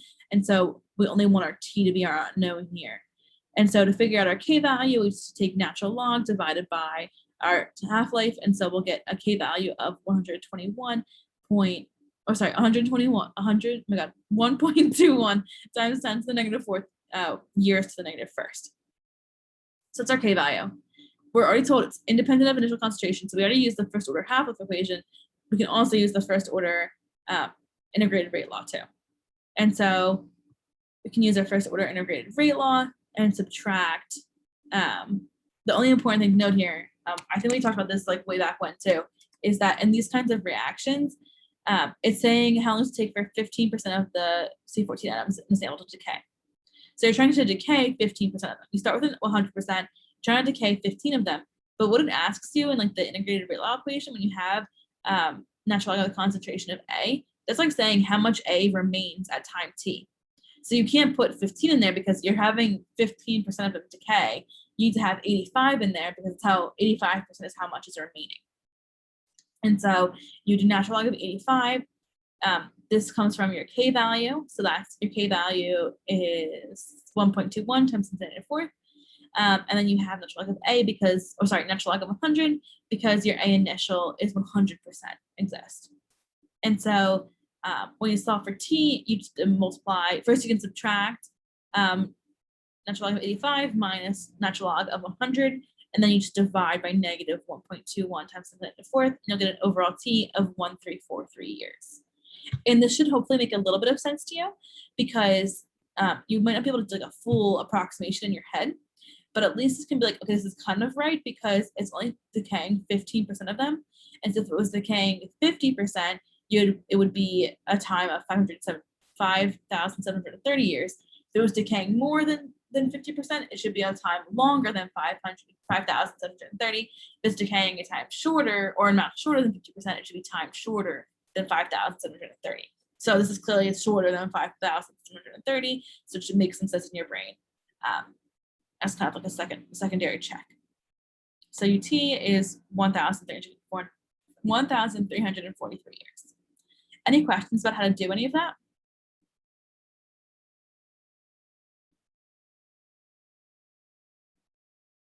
Okay, so this next one is, or I guess like not this next one, it's the next like 3 or 4 of them are all about mechanisms and the kind of looking at this graph. Give me one second. So this graph is asking you how many steps are in this mechanism here. And if you remember, you can determine the number of mechanisms by determining how many times you have like the humps that require activation energy to go over, because each step is a new reaction that's occurring. It's going to require activation energy in order to happen. And so in this reaction, for example, you see a huge first step and you see this second slower step, or sorry, the second like smaller step. And so in this one, there are 2 steps because you have 2 times you have to get the activation energy to go over it. Another like aspect of this that may be a question in the future is like which step is going to be the rate determining step. So if you remember, the rate determining step is the slowest step, and it also is the one that requires the most activation energy because it's the one that's like really hard to get over that hump, really hard for that reaction to progress. And so if they were to ask you like where is the rate determining step in this reaction, it would be this one, because this activation energy, you see how big it is? it's like way, way, way bigger than like this teeny tiny activation energy. Any questions about that one? No. Okay, sounds good. Okay, so now this one asks you how many transition steps, same mechanism here. So if you remember, your transition steps are those like super high energy phases that you get in between steps here. So like when you're doing a step, right, you're gonna have a section. So like when you have a step, let's just say it's like, trying to think of one, like CH4 plus O2 goes to H2O plus CO2. And I'm not sure this is not balanced, I don't think. So just kind of ignore that. But anyhow, I think you need like 2 of these. Okay, but anyhow, if you were doing this, right, there's gonna be a step in here where it's like super unstable, but you have your C bound to all these H's. You have, I think O2 is like 2 double bonds. Okay, so normally these two are just like hanging out and they're fine. Like they're just kind of there. Like before they react, they're just hanging out, they're fine. After they react, they're fine, they're stable. H2O can exist, CO2 can exist, like that's fine. A transition state is like one of those super high energy states where in here, for example, you have like the bond forming between the C and the CO2. So you have the bond forming between the C and the 2 oxygens here. So the carbon's like bonded to like a billion things. These bonds between the hydrogens and the carbon are breaking. So they're kind of like, they're like half existing with the hydrogen, with the carbon here, but they're also prepping to go bond to an oxygen to make H2O. And same with these hydrogens here. So the bonds are like kind of here, but kind of not. And so they're like kind of forming with the oxygen here. So like overall, the main thing that you can get from this is like, this is like, if you look at this picture here, it's like super complicated. Bonds are forming, bonds are breaking, like these weird little like half bonds are existing. It's super unstable and super high energy. So the whole point of me doing that was to kind of show you that like these transition states are the points that you have the highest energies because they're very high energy, because they're very unstable, because you're forming and breaking a bunch of bonds at the same time and nothing is stable. And so the 2 places where you have this really high energy, like plateaus, are here and here. And so you have 2 transition states here. Any questions about that? If you continue with Orgo, you get like way more into transition states and stuff like that. So if it interests you at all. Oh, sorry, I think that I did. So I think that I kind of like just ignored the one question. So sorry, I did transition states. So this is, there's 2 transition states, but I kind of ignored the question that just asked about intermediates. Intermediates, on the other hand, are when you have a stable product that's formed between like 2 steps. So for example, if you have like 2 NO, it'll go to N2O4, and then you can have like N2O4 plus I think it's like 2CO.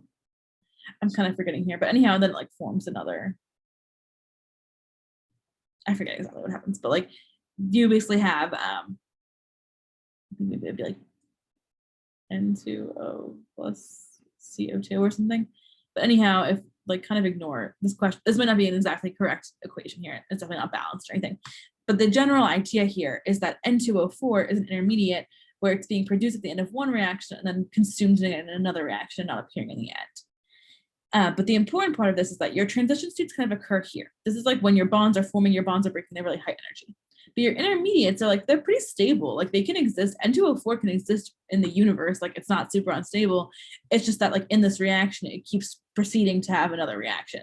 And so your intermediates are the points when you have lower energy. but they're not a product or a reactant. And so in this case, your intermediate would be happening at spot 3, and you only have one intermediate because you only have one of those.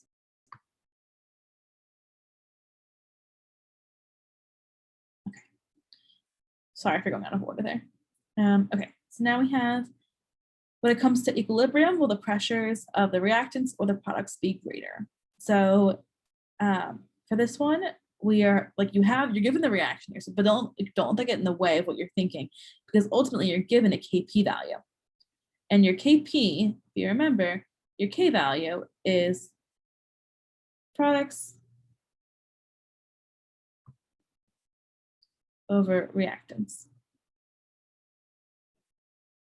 And so if you have a K value that is greater than 1, if K is greater than 1, it's going to be favoring the products, because that means the product concentration is really, or the concentration or pressure, whatever, is really high in the products and the reactants is lower. You're going to get a value greater than 1.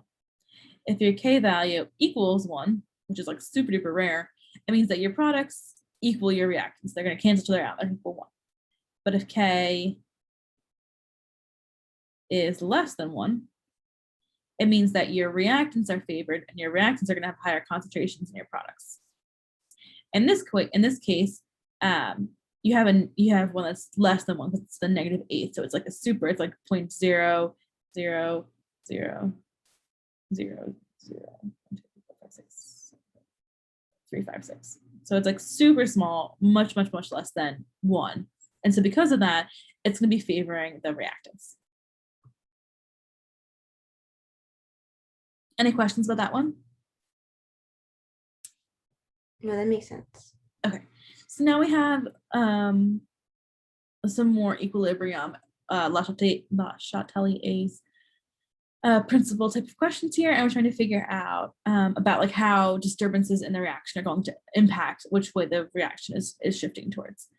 So if you remember, at equilibrium, the forwards and the reverse reactions, the forward and the reverse reactions are proceeding at exactly the same rate. And so even though it's going to like favor a pressure or a concentration of one substance over the other, at equilibrium, those rates are moving at the same pace. And when it's not at equilibrium, it's going to either move to the reactants or towards the reactants or towards the products at a faster pace, depending on which one you want to have higher concentrations or higher pressures. So we're told that the decomposition of CaCO3 is endothermic. Endothermic means that we're going to be using heat as a reactant here. So I'm just going to add heat to the reactant side of this equation, so we can kind of think about it in terms of a reactant. So it's decomposition of CaCO3 is endothermic, and it produces CO2 gas and CaO aqueous. Okay, so which of these substances are gonna, or which of these changes are gonna result in going towards CaO, so producing more of the product? So first we have a decrease in the volume of the reaction vessel. If we decrease the volume of the reaction vessel, we're going to try to move to the size with fewer moles of gas, because moles of gas take up a ton of space. So if we're going to decrease the volume of the reaction vessel, we want to move to the side that has less moles of gas so we can get smaller. In this reaction here, we have one side has no moles of gas and the other side has 1 mole of gas. So we're going to move to the side that has no moles of gas towards the CaCO3. That's going to make less CaO. So definitely not a decrease in the volume. So definitely not that one. Then we have an increase in the amount of CaCO3 in the vessel. If we did that, you might think, oh, we're adding more CaCO3 in. That should mean that it's going to like produce more CaO. But if you think about your K expression, right? It'd be product of the reactant such that all sign, it'd be like, oh yeah, if we're adding more of the reactant, it should go. But if you remember, the only thing that goes into your equilibrium expression are going to be your solids and your gases, or going to be your gases and your aqueous. Solids don't even go into your K expression. And so because they don't even go into your K expression, like adding more of that CaCO3, it like doesn't do anything. And so it doesn't change your K value at all. It's not going to shift your equilibrium one way or the other. And so that one's really confusing, but you don't actually increase the increase in CaCO3 doesn't actually do anything. So I'm going to cross out that one too. Then like I'm going to skip over C for a second here, but same with the decrease in the amount of CaCO3, because it doesn't exist in the equilibrium expression, it literally does not impact how much CaO is being produced. And then finally you have an increase in temperature versus a decrease in temperature. So I just like kind of figure out which one is going to actually produce more CaO. So if you decrease temperature, that means you're pulling temperature out.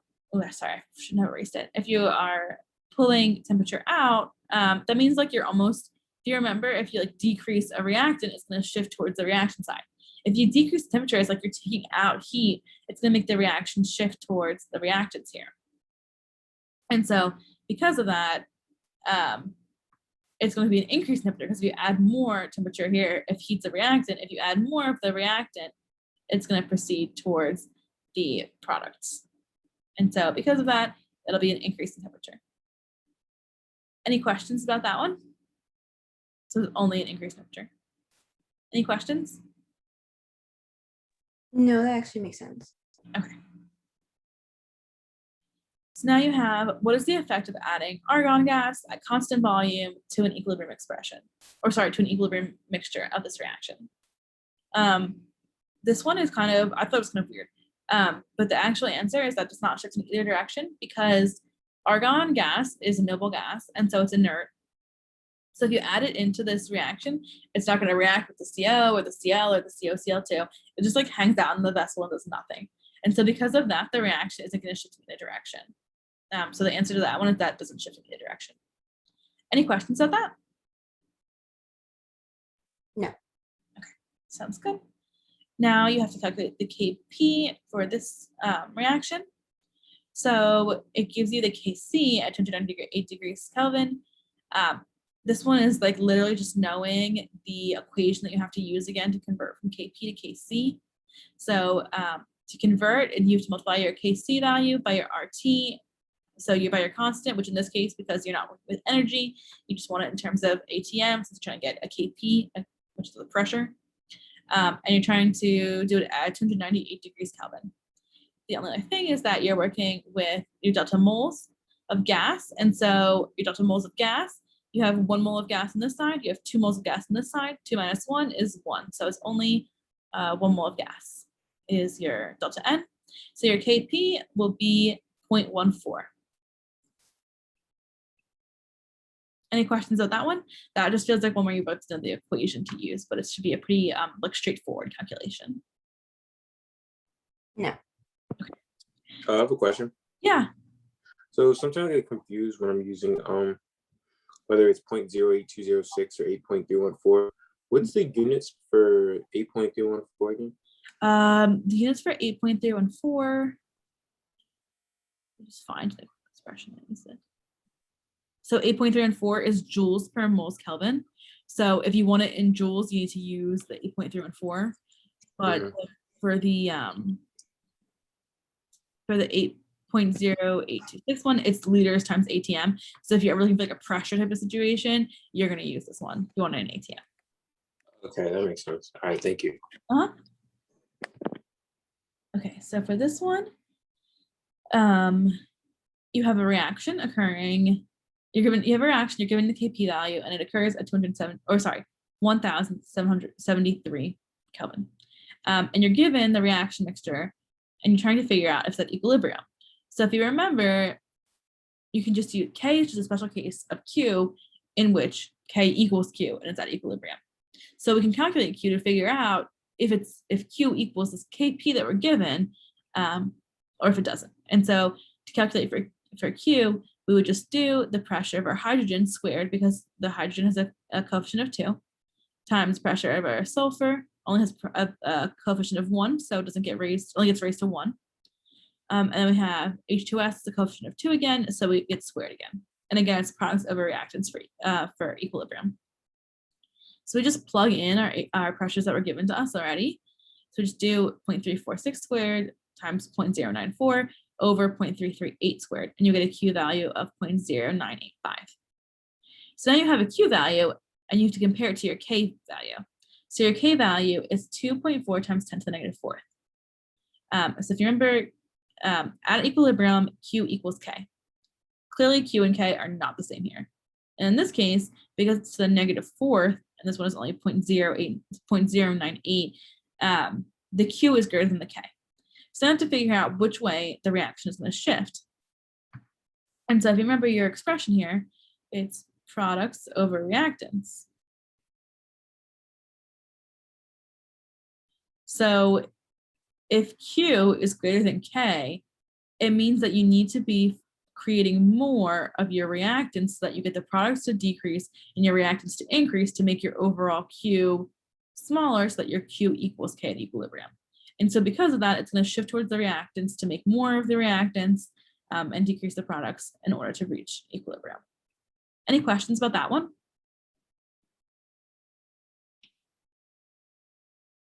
No. Okay. So this one's like another Le Chatelier's principle one where you have to figure out if the reaction to shift left, shift right, or remain unchanged, depending on the different disturbance that's added into this expression. So you have this reaction's at equilibrium. It's the CH4 plus O2 yields CO2 plus H2O. And so you would have, okay, so now you're trying to figure out what would happen after each thing. So we have CO2 gas is added to the reaction mixture. If CO2 is added in here, that means that a product can be added in. That's going to make your Q value go up and go away from your K. So in order to get back to equilibrium, we need to create more of our products to kind of balance out and get back to Q equaling K. So for that one, we're going to shift left to make more of our reactants. If CH4 is added, on the other hand, CH4 is a reactant. So if you add more of your reactant, your Q value is going to get smaller. It's not going to equal your K anymore. So in order to get back to K, you're going to have to make more of your products so that your Q kind of bounces out and equals K again. And so you're going to shift right. And then finally, the last one is O2 is removed. So O2 is removed from the reaction. I think that I made a mistake here. So if O2 is removed from the reaction here, I said shift right here, but it should be shift left because even the explanation makes sense. Yeah, so you would shift towards, so if you're removing O2, you should be shifting towards the O2. So you would move left. So I'm sorry if that marked you wrong. I can correct that. Although it really matters because you don't get points which ones are wrong or right, but that would be shift left in this case. So sorry about that if that marked your answer wrong and you're confused, but it should shift left if you remove O2. Any questions about that? No. So now we have a mechanism, and it's observed to be second order in AB and 0 order in C. So this is really similar to the one that you guys went over in recitation on Friday.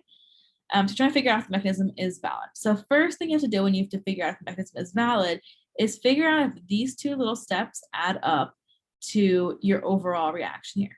And so you have 2AB. So we have 2AB. Oops.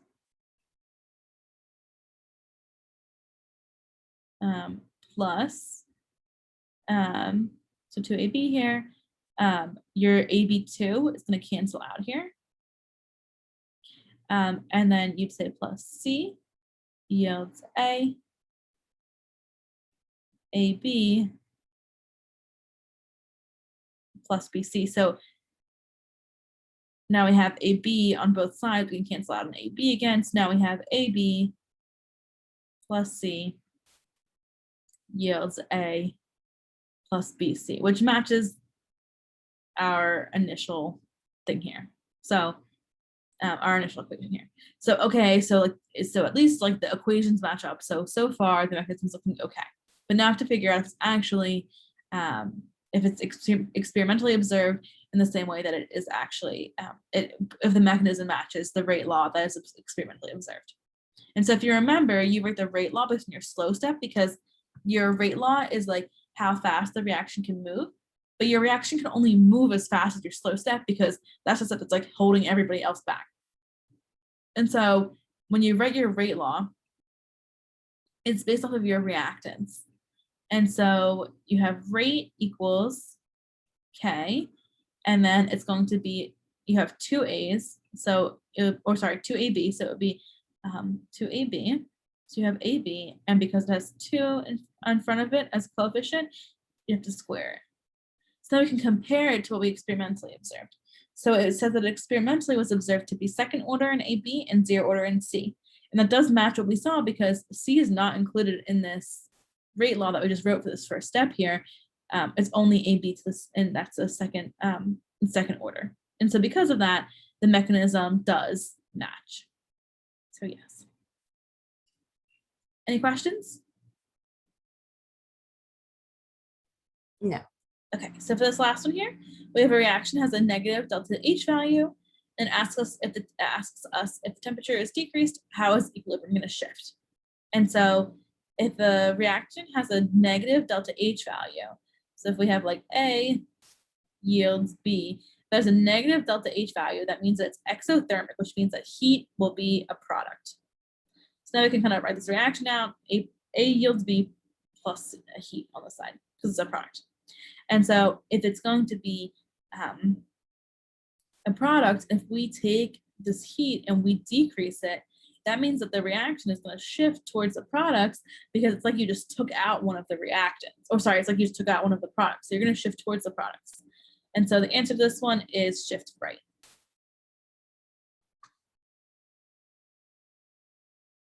So that's the whole exam. Because this is a longer exam, we do have until 5 p.m. So if you have other questions, we can go over them. But if you're just feeling tired of having gone over all this stuff, we can just be done for today. And we can do it, we'll meet again next week before your final exam. So do you have any questions or want to go over anything again?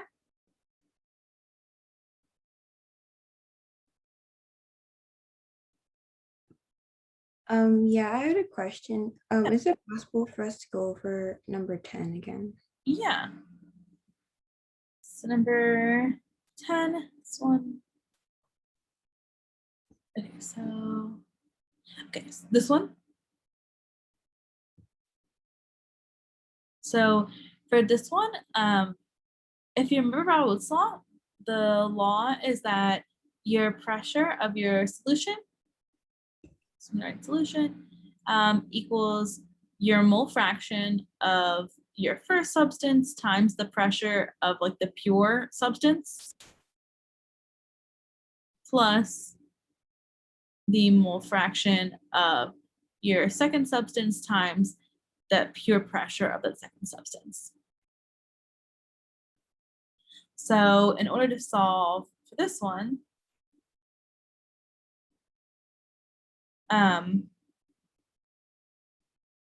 so in order to get this one here, you're already given your vapor pressure. So it already gives you your like pressures, your vapor pressure. So the only time that they would expect you to calculate vapor pressures is to is if they like had given you the pressure of the solution and they gave you the mole fraction to work backwards from it. They would never like, otherwise they're just going to give you the pure vapor pressures. So you have the pure vapor pressures, but you have it in grams of acetone and chloroform. So the real big step of this problem here is to work backwards and figure out the mole fractions of those two substances. So you're told that you have 4.08 grams of chloroform. And so you can divide the grams of chloroform by the molar mass of chloroform to get the moles of chloroform. So you get 0.034 moles of chloroform. Then you have the molar mass of acetone, and you have the number of moles you added of acetone. So when you divide the mass of acetone by the molar mass, you get 0.160 moles. So in order to figure out the mole fraction of chloroform, which we need for Raoult's law, you would have to do the number of moles of chloroform over the total number of moles. The moles of chloroform plus the moles of acetone. So once you do that, you get a mole fraction of chloroform or you get the mole fraction of chloroform as 0.175. There's two ways you calculate the mole fraction of acetone. You can either do 1 minus 0.175, or you could just do 0.160, which is the moles of acetone over the total number of moles, you get 0.824. Either way, you're going to get like 0.824, 0.825. It's fine. So now for your overall pressure, you need to plug it in here and multiply your pressure of your chloroform by the mole fraction of chloroform, and then your pressure of your acetone by the mole fraction of acetone. So you do 0.175 times 295 torr, which are just given to you. And then you do 0.824 times 332, which again, like you're just given the vapor pressure, the pure vapor pressure. And so you get 51.7 torr for the chloroform, and you're gonna get 274 torr for the acetone. And then once you add those two up, you'll get the pressure for this total solution, and it's going to be 325.7 torr. Does that make sense? Any questions?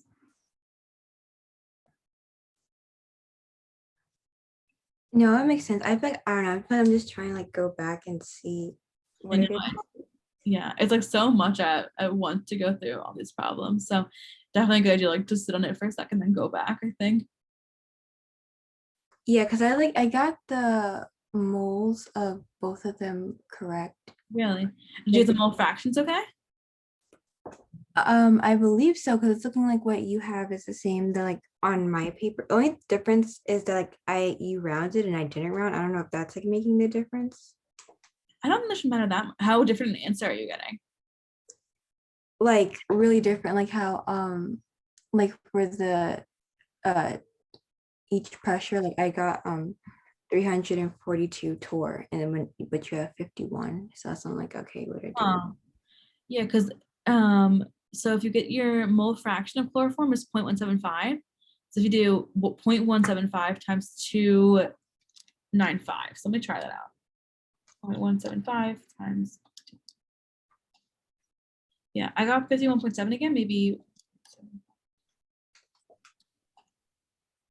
I don't know, because I'm not sure what happened. So Yeah, no, oh, I'm sorry. Now that I did it again, okay. I got it. I don't know, maybe like I put in my calculator what I was trying. It's totally fine.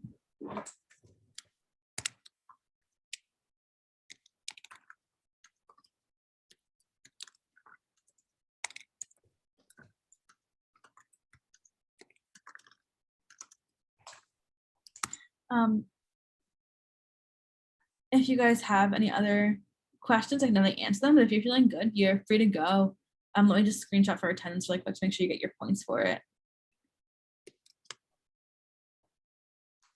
But if you have any questions, and then we'll meet again next week. So I'm sure that next week you guys will be like better prepared for the final. So if you have any questions about stuff for the final, we could definitely go over that next week too. Hopefully we'll end early again next week so you have time for some questions. But if you're good, if you're all good, you're free to go. But if you have any questions, definitely I can answer them. All right, thank you. Have a good one. You too. I just have one question back from the question we just did. What was the pressure for acetone? The pressure for acetone, so it's the pure acetone is 332, and then once you do the multiplication for it, it is 274. Okay, so I got 279, and now good. I'm gonna do it again then. Okay.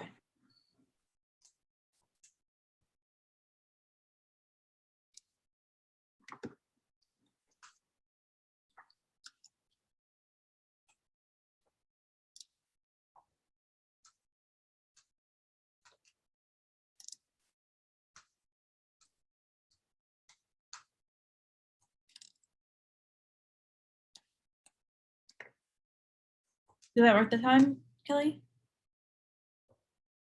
Yeah, okay, I don't know what I'm like doing wrong when I'm like doing these calculations and why everything's coming out so crazy. But I got it now. Okay. Maybe I know it's like weird, but one time I don't know what calculator you're using. One time like my scientific calculator just like stopped. Not my graphing, like I had like one of the smaller scientific ones, and just like stopped doing everything like correctly, and like I wasn't putting the wrong numbers, but it was just like giving the wrong answers.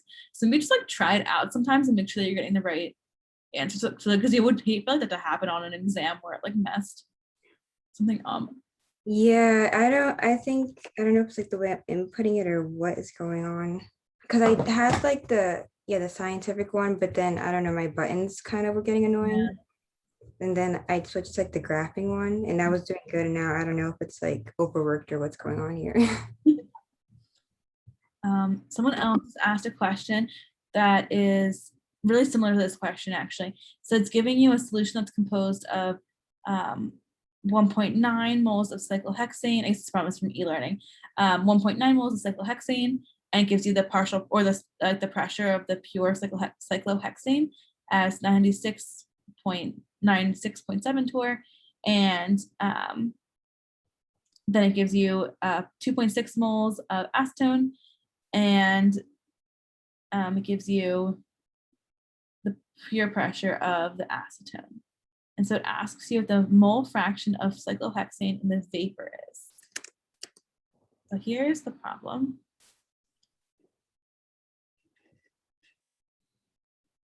And looking at it off the top of my head, I'm trying to think about it. So I'm gonna assume that you tried already to do. I don't have access to e-learning. If you do like 2.6 divided by, or sorry, if you do 1.9 divided by 2.6 plus 1.9, the correct answer was not just that, it was more. So the answer is 0.237. Okay. So let me think about this.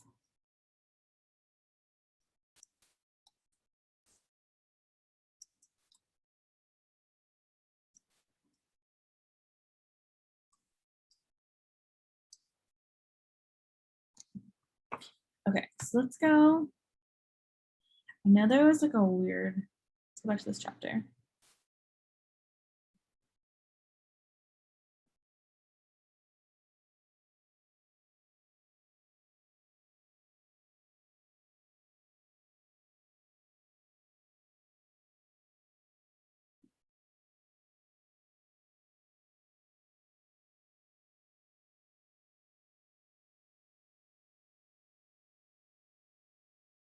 So let's see what equations we have to work with here.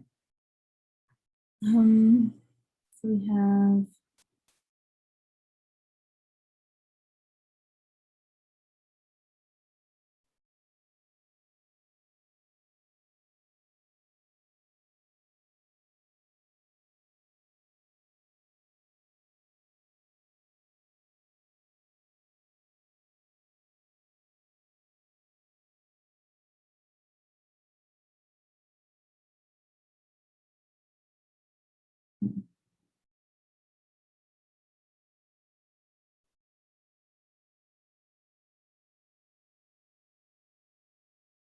but I'm honestly not sure how to solve this one. I will contact Dr. Muniz and get an answer, and I will send out an email to all of you guys with like the full worked out solution of that problem. I'm not sure how you do that. I'm sorry. I'm like looking at the equations and I have no idea how to solve that. But I'll make sure to get you an answer as soon as possible. Are there any other questions? I'm really sorry I couldn't answer that one. I have another question that's actually from the e-learning. Okay. And it was said that it's similar to the first one we had here. Okay. And it said that the delta H of solution was negative 37.3 kilojoules, and then the delta H lattice was negative 853 kilojoules over mole. And then it asked you to find the delta hydration. And I thought like it would be similar to how we did it here, where the hydration would be positive in order to get the negative solution value, but the answer was negative 890. So I think it'll just depend. So the heat of hydration, it depends like how large the magnitudes are of the delta H of the solute and of the solution. And so what was the last energy again? For the lattice or the hydration? The lattice. Negative 853. Negative 853. And then, okay, and then the solution is negative 3.7.03. Okay, so the heat of hydration, it's really dependent on the magnitudes of the solution in the solute. So the heat of hydration can be positive or negative, but the only important part here is that your delta H of your solute is going to be positive because it gives you the delta H of your lattice energy, which is the bonds forming. So you want the bonds breaking for the delta H solute. So you're going to put it as positive 853. And then your delta H of your solution is still negative 37.03. That doesn't change. So it's really similar to this one, actually, where you're just going to do, instead of having negative 22.6 here, for your solution, say you're going to have negative 37.03. So that represents the bonds of the solution breaking. And then you have, oh, sorry, it represents the bonds between your solute and your solvent forming, because it's the delta H of solution. That's why it is, that's why it's negative, because it's bonds forming. Your lattice energy that you turn into delta H solute is positive. It's going to be 853. And it'll be positive because instead of having lattice energy as bonds forming is just negative, the delta H of your solute is going to be the bonds breaking. This is the bonds breaking between the solute, so it'll be positive. And so when you do that, you should get a delta H of hydration just by adding the two of them together. It should be negative 37.03 plus 853 and give you an overall active hydration of 815.97. Is that what the answer is? Do you know? Yeah, the answer is negative 890. The answer is negative 890. For the heat of hydration. Yeah.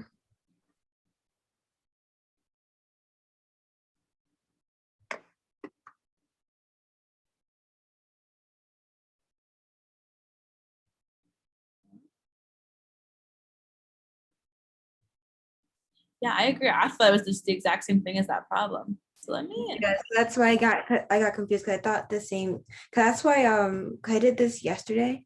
Yeah. And did this problem, then I made, because I got the exact answer, but I made the sign negative because I was like, I don't really understand like how the signs go. But then I just thought, okay, like it's gonna be negative because that's how it was for the e-learning.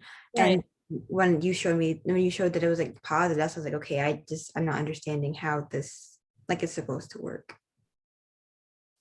I thought that.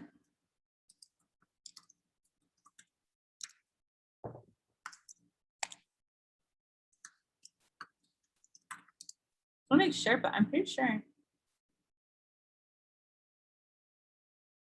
Yeah, so your lattice energy, so you turn it into delta H solute, it should be positive.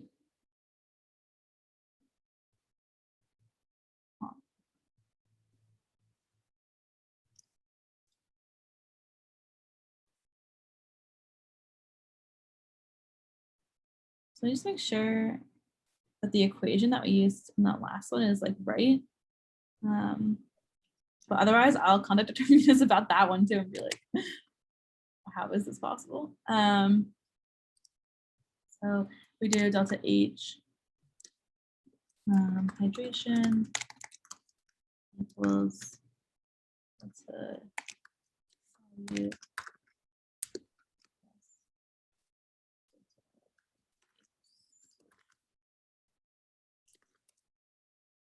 just make sure it's the right equation.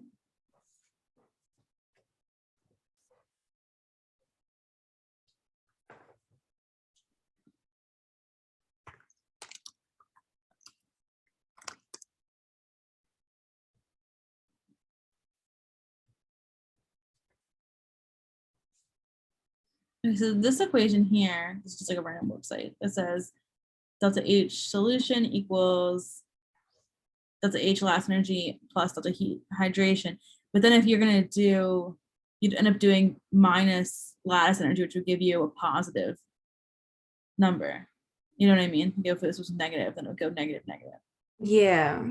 So let me email Dr. Minas about that one too, because I don't understand how that's possible. I don't know if like there's a chance like they program those questions and that like they just made a mistake on that one, or there's a chance that like I'm just confused. So let me ask him about that one too, and then get back to you if that's okay. Yeah, no problem. Yeah, I was confused too, but I again, like I said, this stuff is like confusing to me because it's old. So I was like, maybe I'm just missing something that I haven't, been reviewing in a while. So I just figured I'd ask. Yeah, no, definitely definitely good to ask, and I'll get back to you on how like both of those are possible because I'm not sure. So hopefully I'll have an answer for you guys. I'll email him right after this, and then I'll hopefully have an answer for you guys like tomorrow as soon as he replies. Okay, thank you. Yeah, of course. Sorry that I'm not more help. Like That's totally okay. Like, I mean, at least like you just confirmed I'm not crazy. So I mean, I'm definitely not crazy. If they're crazy, then I'm then I'm definitely crazy too because I have no idea how to do that or how they got that. Okay, well, I'll get back to you with those 2 questions and I'll send out an email to everyone about those 2. Or put them in the answer key or something. And then another important thing is I'll upload these worked out solutions, but there's also, so next weekend, just like this weekend, we're gonna have another mock exam for the final, and it'll be the other 2 exams and the information that went over after the mock the information that we went over after exam 4. So it'll be like everything from the rest of the semester that wasn't included in this mock exam. And so I'll have a review session on that one. Everything will be normal for that. But there's gonna additionally be a take-home exam that I've already uploaded on Canvas, and it's set to release at 5 p.m. today. And you'll have until like finals to do that, and it's just like for your own practice. It's 40 questions just like this, and but it's from all the chapters from the whole semester. And I'll also, whenever it gets released, I'll also release the worked out solutions for that, so you can immediately go check your answers based on those solutions. And you can definitely email me if you have any questions, or we can go over any questions you might have on Sunday at the next review session. that's good. Thank you. Yeah, of course. I also had a question. Can we go over 20 on here? Yeah, so we can go over this question and we can also go over 20. So I'm gonna go over this one first real quick. Okay. Consider the following reactions of the following compounds. We have HCN, HF, CH2O, and CH3O, CH3. Okay, so, and then how many of these compounds can form hydrogen bonds with themselves? So first one we have here, if we have CH3, which I think is just the easiest one to think about first, CH3, H. So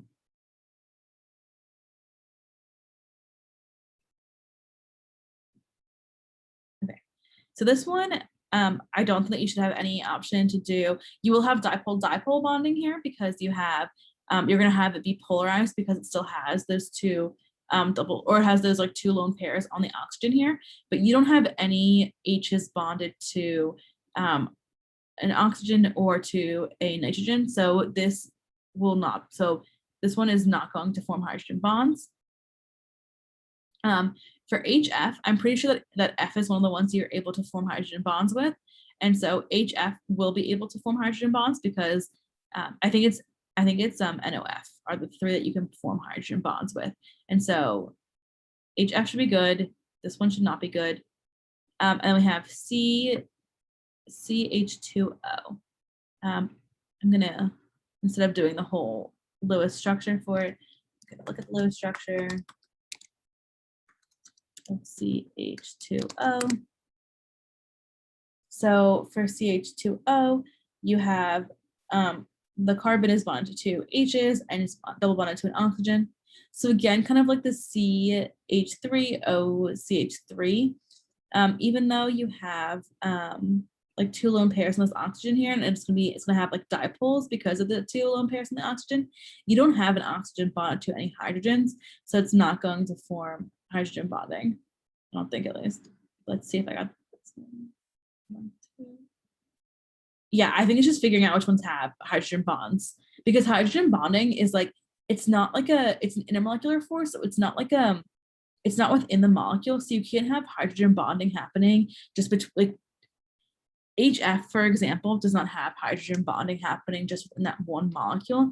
Hydrogen bonding is an intermolecular force, so it's like when you have a lot of molecules of that substance. And so what happens then is that basically like the hydrogen bonds, for example, you have H, like water is like your prime example of hydrogen bonding. So you have the oxygen, it gets a negative charge on the oxygen because it's pulling all the electrons there, and then the H is going to get a positive charge. And so just like this, like nothing's really happening. There's no bonding happening. It's like hydrogen bonding. Water's just existing. The hydrogen bonding happens when you have more than just one. So then when you have oxygen here, or sorry, when you have another hydrogen bond here, it acts like a magnet. And so you have another water molecule here. And so it's going to have this negative end on it and the positive end for the hydrogens.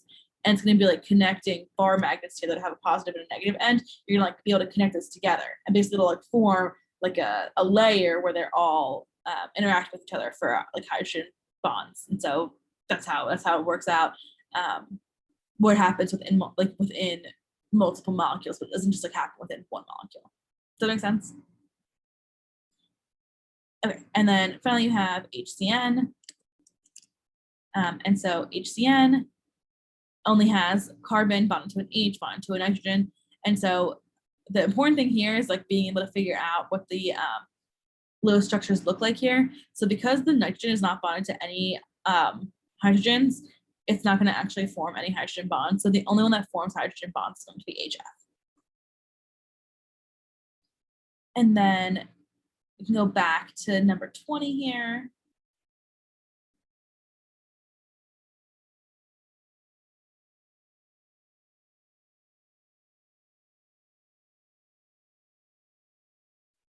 Okay. So the solution of a non-volatile substance or solute in water has a boiling point of 37.53 or 375.3 Kelvin. And you're trying to calculate the vapor pressure. So go back to this one. Okay, so for this one, you're ultimately trying to get the vapor pressure above this solution here. But what you need in order to calculate the vapor pressure is for the vapor pressure equation, it's P solution equals your mole fraction of your solvent times the partial pressure, or sorry, the pressure of your substance when it's pure. So we already have the substance of pure, or the pressure of pure water is 0.2467 atm. But we can't solve for the pressure of the solution yet because we don't have the mole fraction of water. And so in order to solve for the mole fraction of water, we can go back and calculate molality using the change in boiling point to figure out molality, and then go back and figure out, we'll get from molality, we can figure out kilograms of water, and then we can divide by the molar mass of water and get the moles of water. It's kind of like a backward, like really backwards type of solution towards to solving this problem. So, okay, so we have boiling point of solution. So we're trying to solve for molality here because we already have K, and we know the change in temperature here. So we're trying to solve for molality in order to solve for our mole fraction. So we have the boiling point of the solution, and it's given to us in Kelvin, which is like kind of weird, and we don't know. First, our KB is given in degrees Celsius, not in K. And the other thing is, like, you probably don't know off the top of your head, even if you know that water boils at 100 degrees Celsius, you probably don't remember that like it boils at like 373 Kelvin. So it's just easier to just convert to Celsius again. So if you subtract 273 from the Kelvin here, you get 102.3 degrees Celsius. So now, in order to figure out, so now we have delta TB equals our KB times our molality. And just like Lone had asked earlier about how we can assume the Van Hoff factor is 1, because they don't give us any information about the solute here, we're just going to assume that has a Van Hoff factor of 1 because like we weren't given what the substance is, we weren't given a Van Hoff factor or anything like that. So we're just going to assume that it's 1. And so we can kind of ignore that and just do TB equals KB times molality. So in order to find TB, we have our new boiling pressure, our new boiling point. And we know that the normal boiling point of water, and we're told that it's in water, is 100. So to figure out delta TB, we can just do 102.3 minus 100. And so we get 2.3. So we can set 2.3 equals 0.512 degrees Celsius, which is our kb of our water, times molality. And we're trying to solve for molality, so we just divide by that 0.512 value. We get a molality of 4.5 moles per kilogram. So if you remember, molality is moles of our solute over kilograms of solution. So if we think about this, we have 4.5 moles of solute over, and it's over 1 kilogram of our solvent. But in this case, our solvent is water. So 1 kilogram water. Okay, so we have for mole fraction, we're going to need the total number of moles, and just the number of moles of our water, because our water is our solvent here. And so we already have our moles of our solute, which will be helpful when we figure out total number of moles, which is 4.5. But we can convert this kilogram of water, 1 kilogram of water, we can convert that into grams of water and then into moles of water to figure out our mole fraction of water. So if we have 1 kilogram, it's equal to 1,000 grams. And so we can divide by the molar mass of water. So the molar mass of water is, we can divide by the molar mass of water. And so the molar mass of water is that 1 mole equals 18 grams of water. And so when we do that, we get 55.5 moles of water. So now when we solve for the mole fraction of our solvent, which again is our water, we have to do 55.5, which is our moles of our water, over top of the total number of moles. And if you remember, we decided that 4.5 moles from the molality, 4.5 moles of solute per 100 or per 1 kilogram of water. So we can do 4.5 moles of solute plus the 55.5 moles of water, and we get an overall mole fraction of 0.925. And so then we can just take 0.925 and multiply it by the vapor pressure that we were given of pure water, and we get pressure of a solution as 0.228 atm. Does it make sense? Yeah, a little bit. I guess I'm just still trying to make sure I piece everything together. I feel like there's a lot of steps. Yeah, it's really weird. I think the way that they kind of connected molality with vapor pressure. But yeah, it's really just the main idea of it is that you need the molality in order to get your moles of both your solvent and the moles of your solute, so you can figure out the mole fraction of your solvent. Okay. So the whole the weird thing is do you follow up until you get the molality, and that's from your delta TB? Is that part all okay? Yeah, but it's the ending kind of makes sense. I guess in the beginning I got a little confused when okay. So for the so when you look at calculating the pressure of water, the formula is your pressure of your solution equals your mole fraction of your solvent times pressure of your pure solvent. You're given the vapor pressure of your pure solvent. So you already have that, but you need your mole fraction of your solvent. And so you're not given anything about how many moles you have, how many grams you have, anything like that. But you're given your change in temperature. And you're also given your kb of water, which is what you need to figure out, which is what you need to do this equation, which is your colligative, your boiling point equation. And so what you can do is that you can use the information that's given to you in order to figure out molality, which at least gives you some information about your number of moles of your solute, and that gives you the kilograms of your solvent.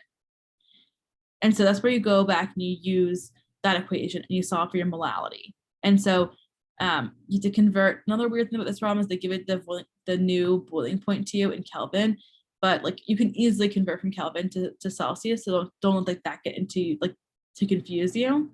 But if you convert to Kelvin or to Celsius here, and you figure out the change, because it's only water, the change in boiling point is 2.3 degrees Celsius, you can solve for the molality. And then from there, I think the really weird assumption you have to make here is that molality is moles of solute over kilograms of solvent. So you have to know that it's going to be 4.5 moles solute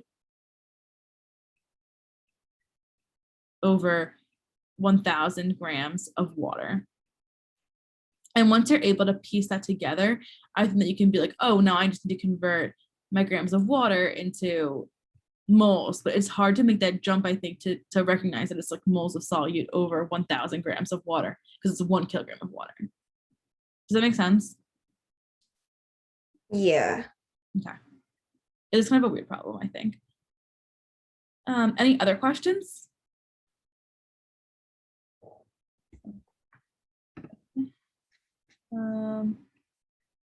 Which expression would be most appropriate to calculate the vapor pressure of an above an aqueous solution of potassium phosphate?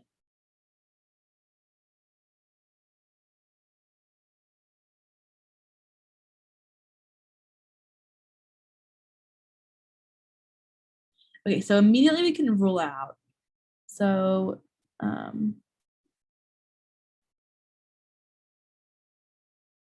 so we have the first one is P total is mole fraction of H2O times pure pressure of H2O.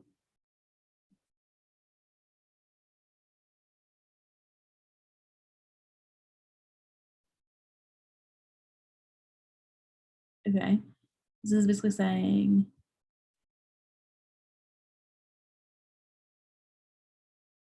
so P total. So this is your first answer option. This is your second answer option.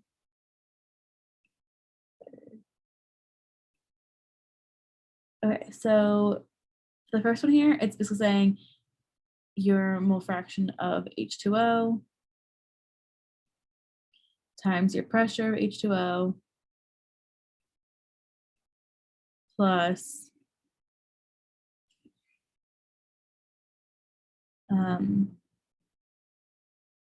your mole fraction of potassium phosphate, K3PO4, times the partial pressure of phos times P of K3PO4.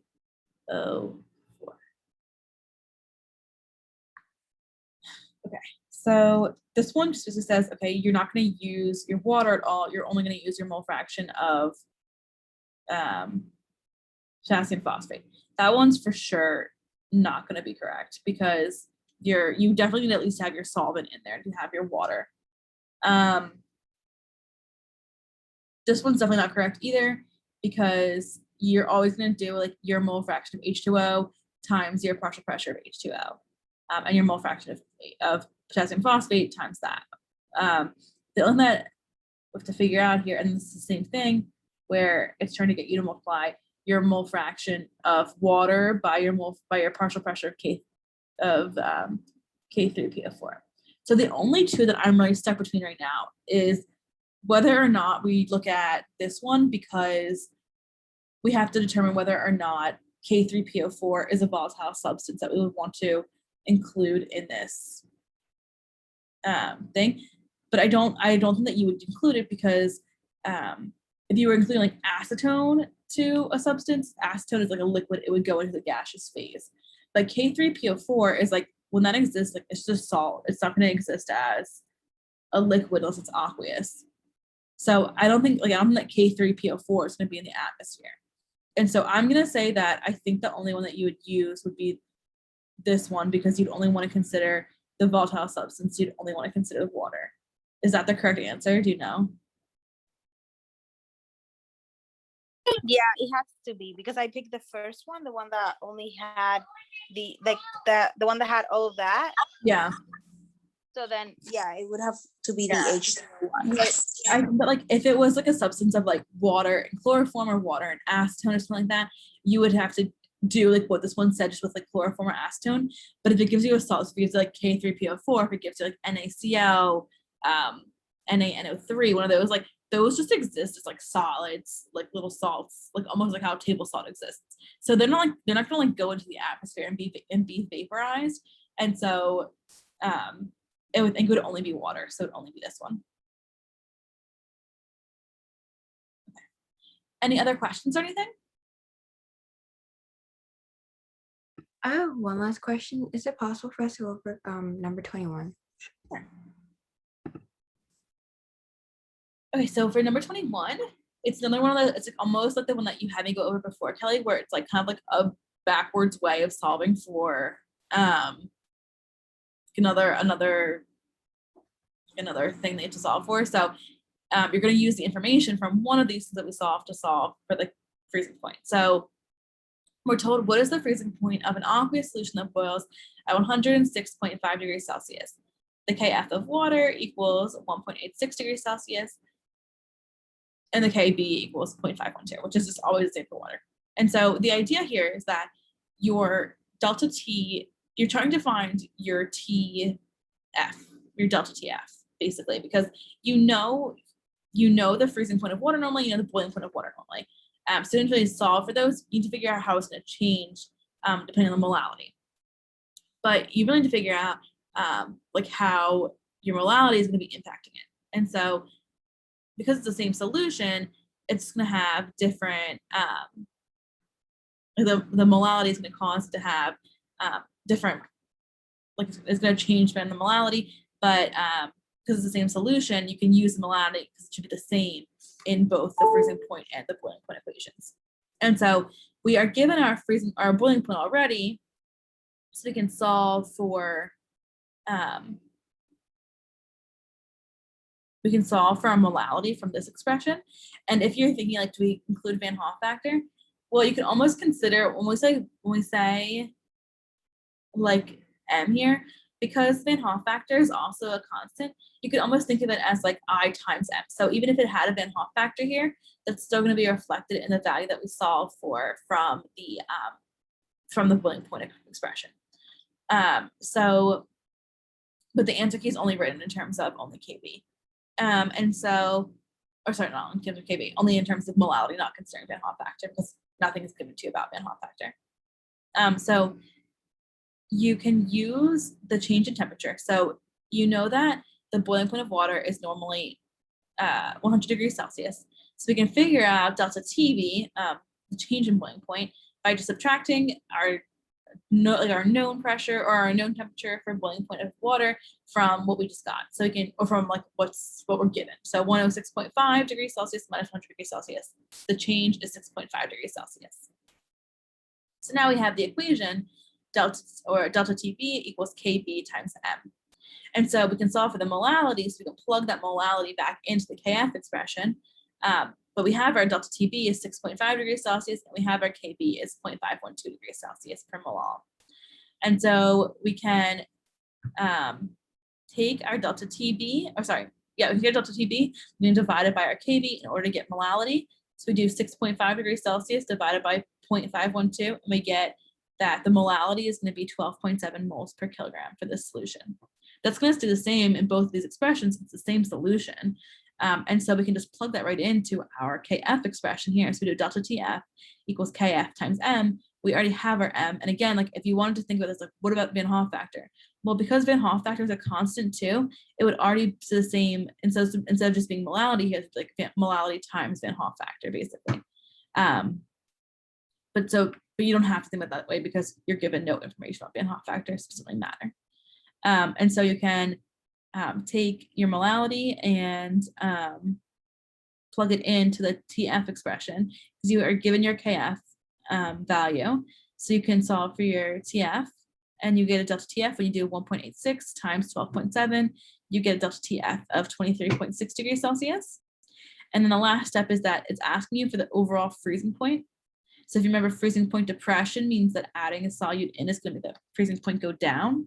So you can do 0 degrees Celsius, which is the normal freezing point of like pure water, minus 23.6 degrees Celsius, which is delta T, and you get a new freezing point of negative 23.6 degrees Celsius. Does that make sense? Yeah, I guess it's like I have to like review this stuff a little bit more. Yeah, it's been so long since you guys did this stuff. Yeah. Any other questions? Or are you guys feeling good? And if you have any other questions too, like or if you want to study more before you come like back, we'll be meeting again next week too on Sunday, so you can always ask more questions then too. Okay, I think I'm good. Thank you so much. Yeah, of course. Good luck studying. Let me know if you have any questions. Feel free to email if anything comes up, and I'll let you guys know about those 2 questions. I'll ask Dr. Minas. Thank you. And you said you're gonna post these today? Yeah, I'll post it. It takes like a few minutes for the recording, or it takes like usually takes like an hour or two for the recording to like render. But once I have the recording, I'll upload everything on campus and set up an announcement. Okay, thank you. Yeah, of course. I have a quick question. Uh-huh. So for like, if we're talking about boiling, would it be like the temperature of the solution equals the temperature pure plus the delta TB? Exactly. Yeah. Okay. Yeah, that was confusing because I thought like you saw like one equation, like, the total equals this minus this, but No, it's okay. yeah, 'cause boiling point elevation and freezing point depression. So you have to change what you're doing if you're subtracting versus if you're adding. But yeah, what you said is totally correct. Any other questions? Okay, if not, I'll upload everything tonight and I'll send out an announcement as soon as I do. But good luck studying and feel free to email me with any questions that you have. And I'll get back to you guys with those questions that I didn't know the answer to. Thank you so much. Have a good day. You too. Thank you. Of course.